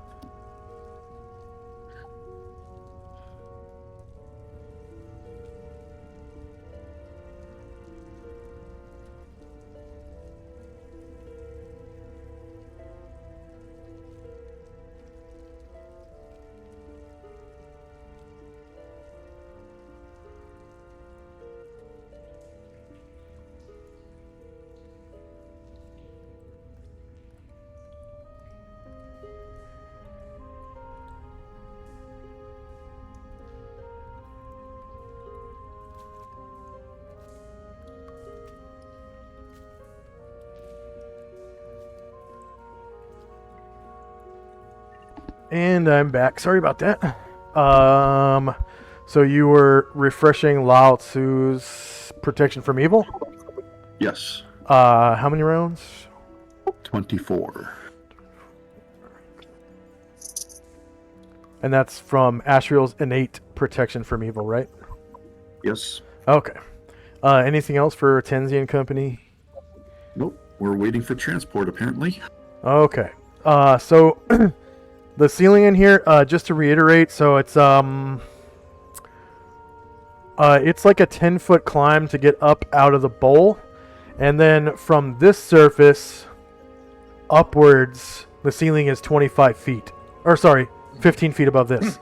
So from the surface you're standing in, it's 25 feet to the ceiling, and the water is like knee deep, so it's probably about 2 feet, 3 feet deep ish, somewhere in there. But doesn't hamper movement because it's shallow enough. And what was the last thing?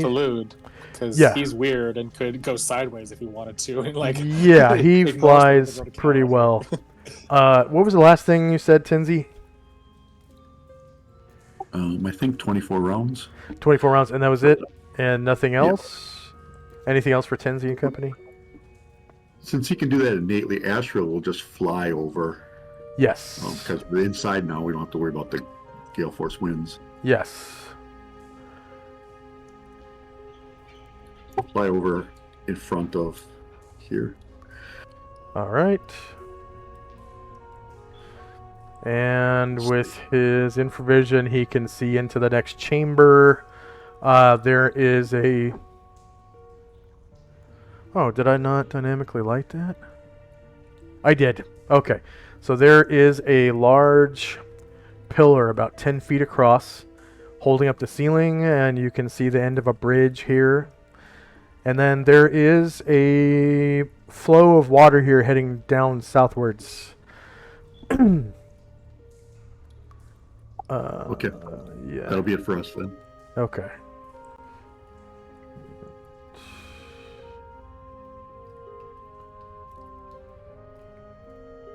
Oh no, I'm sorry. Yeah. Yeah, I guess actually that water is stagnant. It's not moving. Yeah, not moving. Oh, okay. Sorry. Alright, so end of round. Gonna sort the tracker. We've got about 20 minutes left. Maybe 10 actually. 10 minutes left. So we'll do a little bit more exploration. Okay, we got spells and time.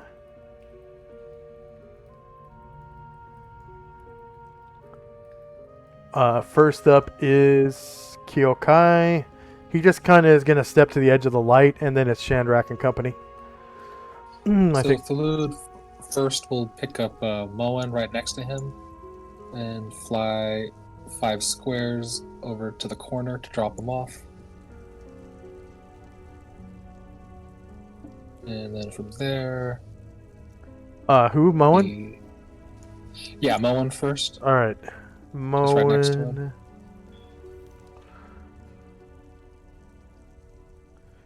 And he makes it up to there. Yeah. And then he'd fly to get Zal Almond and put him next to Moen.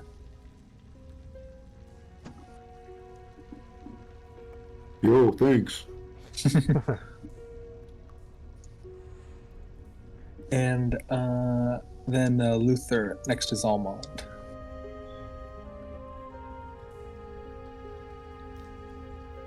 And then Musashi next to Luther.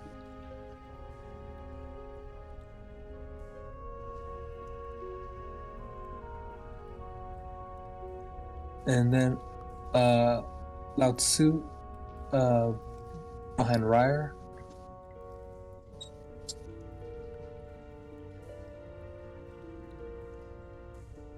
And then his mistress Chai to the left of Ryer. So that's actually on the slope. So she slips back down Okay. into the water. Oh well, then. Okay. Yeah, that's probably most of his movements, even though it's out of combat, going back and forth. So that's probably it. Okay, and then whose necklace was this? Oh, that one is Moen's. Okay. Tenzi and Company. Drop Musashi's necklace here.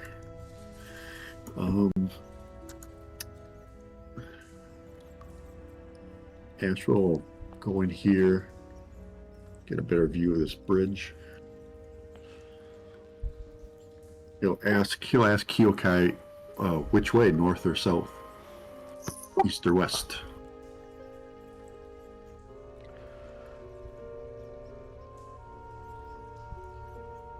And he says...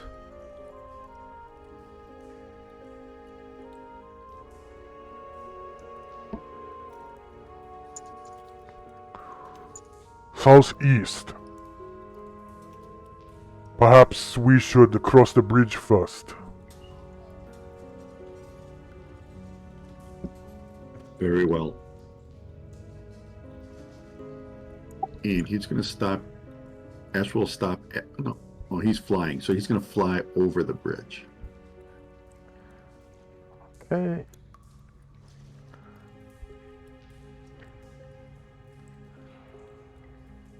And then he'll just kind of stop there and just look around, make sure there's no danger. You and he'll do a little hear... detect evil. You hear in the darkness to the north the swishing of water. But you detect no evil. Right, he'll just keep his eyes peeled in the sewage that way.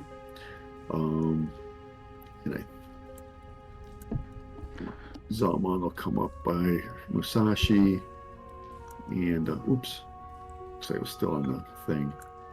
If I can get Zalman here next to Musashi.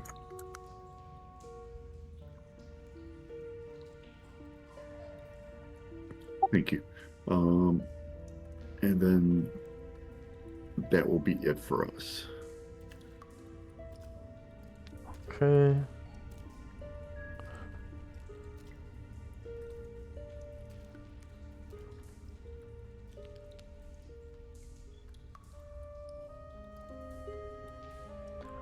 Uh,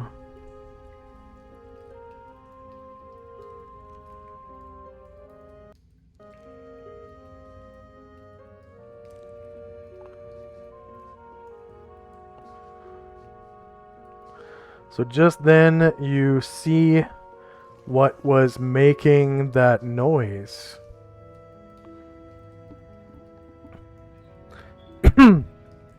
A large fish swims into your vision towards the south here in the water. It looks like this in the water there, and it's followed closely by its brethren.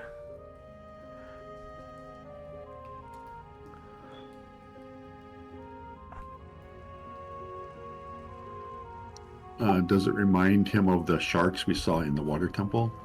Yes, same kind.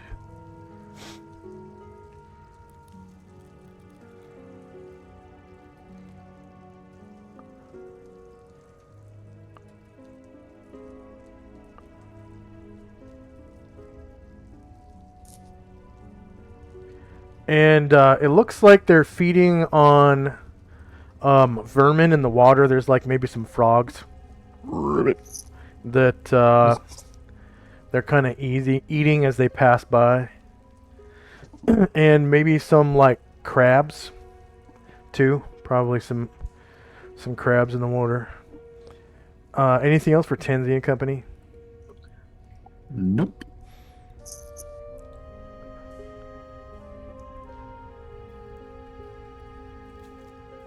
So end of round.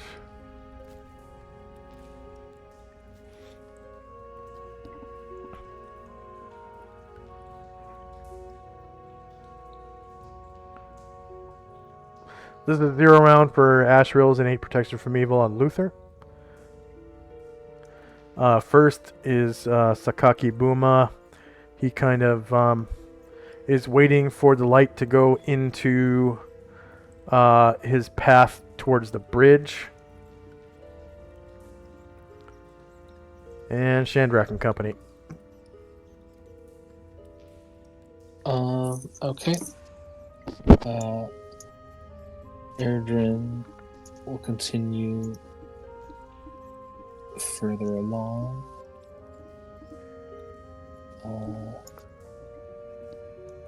I can't seem to go past Zalmald and Musashi with Erdrin.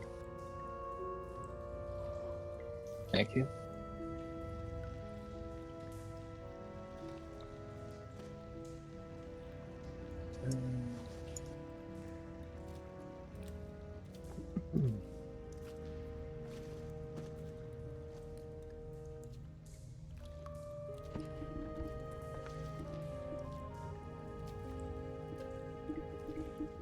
Oh, that's a lot. Yeah. You can see even more by the light of your necklace. Anything else for Shandrak? Yeah, Thalud will begin faring the rest of the people. First, he'll bring Shandrak next to Sakaki.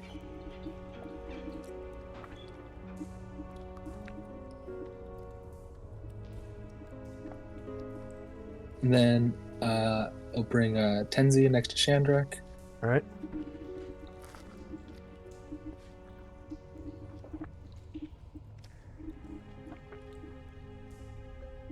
And then Chai south of Shandrak. And then similar thing with Moen and Luther. They're on the top of the lip here, but I can't get them to move. Mm-hmm. Thank you. Yep. All right. And then Shandrak will take a 5-foot step, and he'll do a new protection from evil onto Ryer. Which he doesn't have one, so this is new.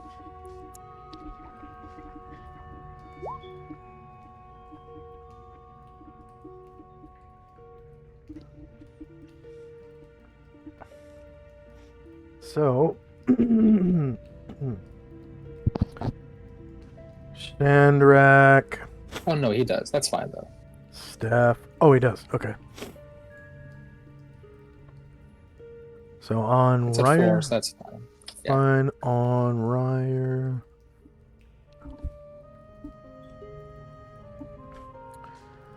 You said enlarge? No, protection from evil. Oh, that was cast by Ashriel before, so this would be new. Right. Okay. That's right. Shandrak staff cast protection from evil on Ryer.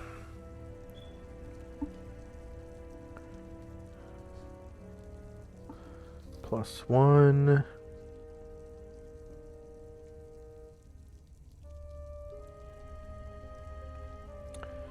And how many rounds? 18. Okay. Anything else from Shandrak and company? Yeah, people start to move up.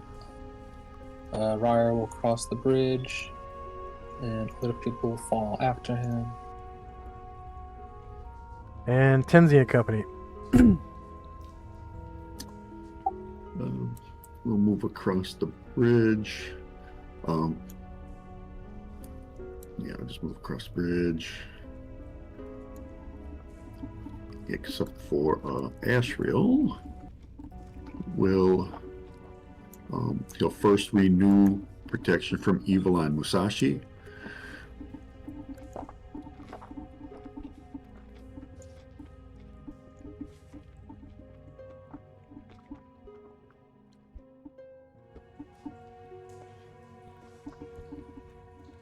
What's the duration? 24. Okay. And then he'll start flying down to the south east. All right. As you pass by, you can see the ancient ground is like cracked and covered in green mold and whatnot. And in your infravision, beyond the light, you can see more pillars sort of lining another river of nasty green water off to the right. Okay, seeing nothing of danger, he'll continue to fly to here.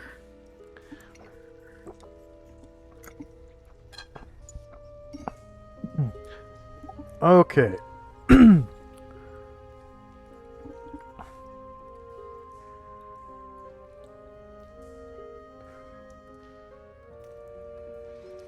So here you can see nasty water dripping down from above.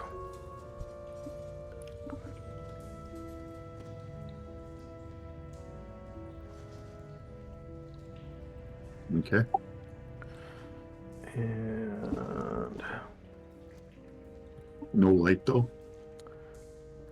no. Okay. Mm-mm.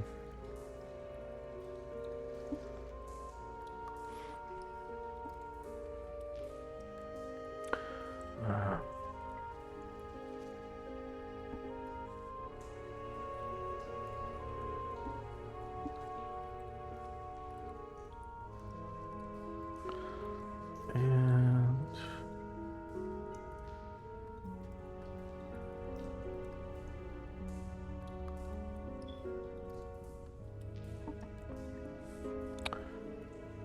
end of round.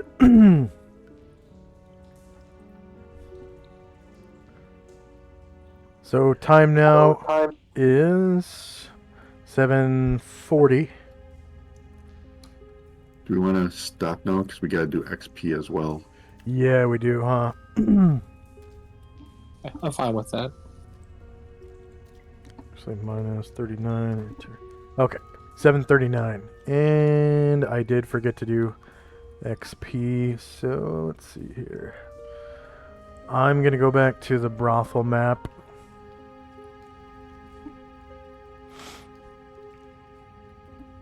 Hanabi House. And I'm going to put you guys on the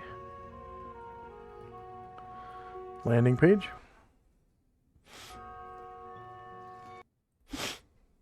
So it should be easier to do experience points.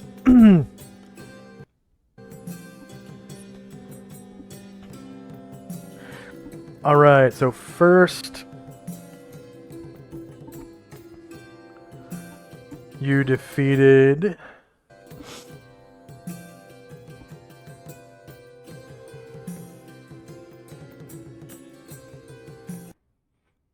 a Baylor. First and foremost. Baylor is worth 46,000 points.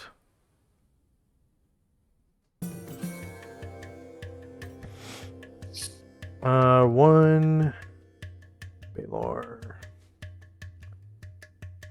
46,000.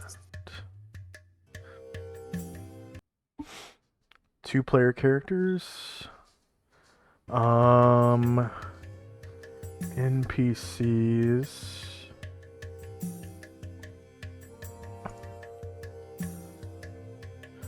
Opening up the chat archive real quick. Show on one page.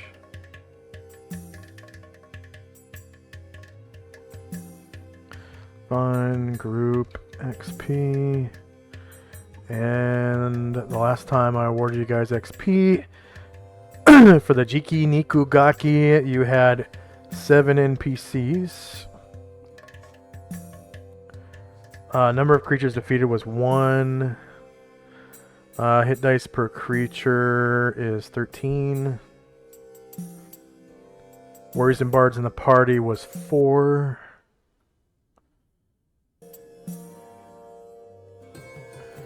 So there's a nice little chunk. Then there was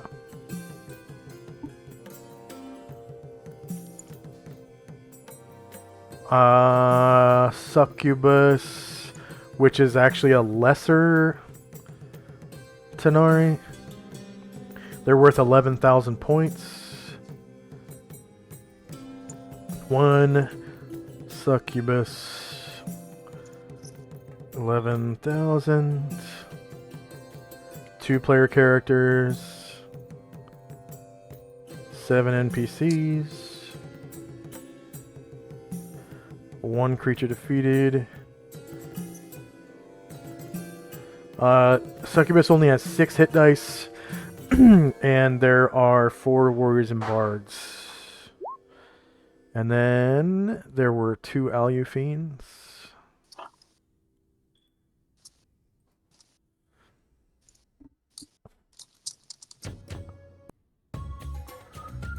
And these ones were genius Alu Fiends. So 2 Alu. Whoops.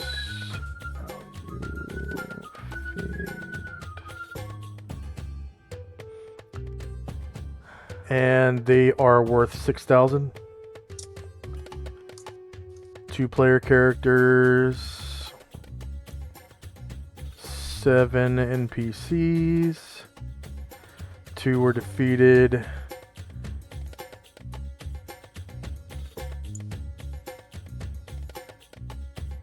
They were 12 hit dice. Even stronger than their mother. And there are 4 warriors and bards in the party. Okay, and you also defeated a Glabrizu. They're worth 44,000.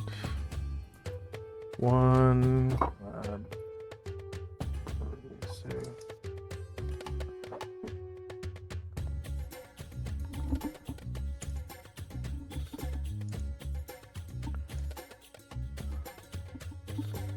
24,000. 2 player characters. 7 NPCs. 1 was defeated. They have 10 hit dice.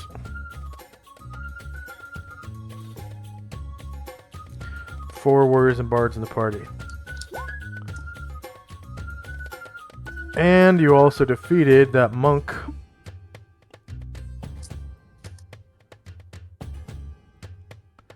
So, NPCs. Adria. Shidehai.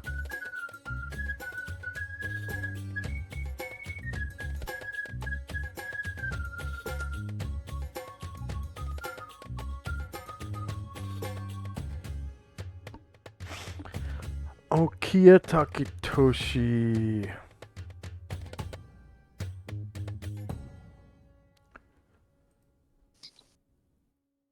Monster XP values. So he was level 18.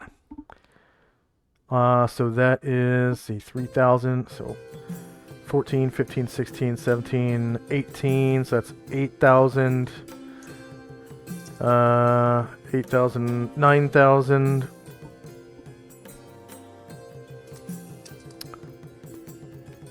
Uh, 10,000.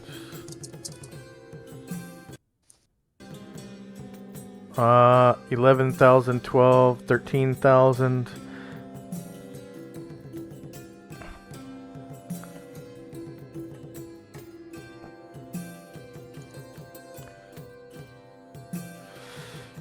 Uh, 14,000, 15,000. 15,000 points for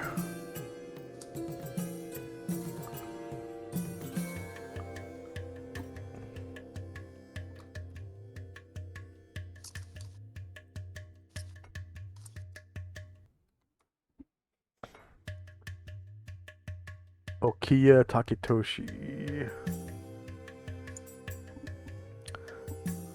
So, 1 Okiya Takitoshi. 15,000. 2 player characters. 7 NPCs. 1 creature defeated. He had 18 hit dice. And there are 4 warriors and bards in the party. Alright, did anyone gain a level? Shandrak did. Nice. In Yay. Thief? Yeah. It is a real good one, too. It's a 16 Thief. So I'd like to take the evasion proficiency. Nice. Evasion. Evasion. Skill for high level rogues.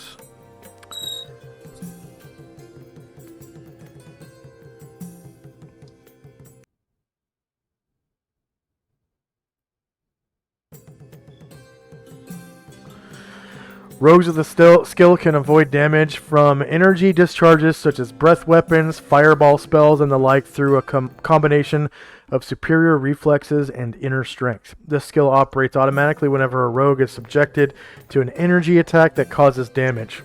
The rogue rolls a normal saving throw versus the effect and suffers no damage if it is successful.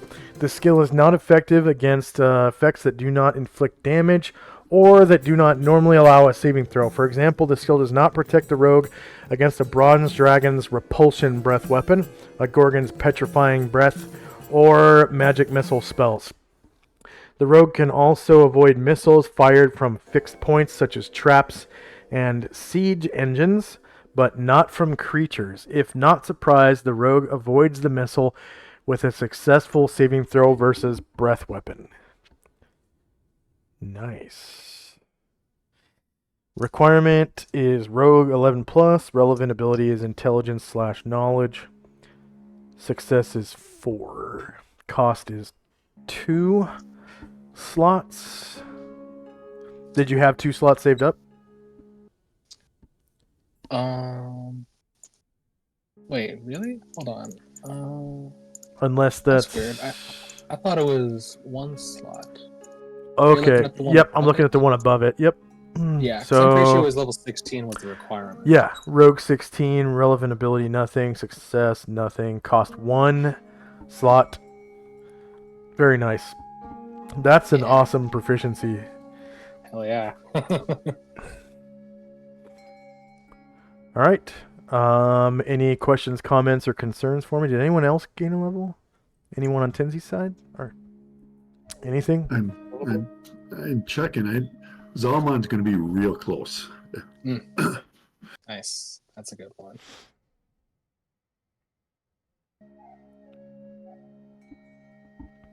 All right.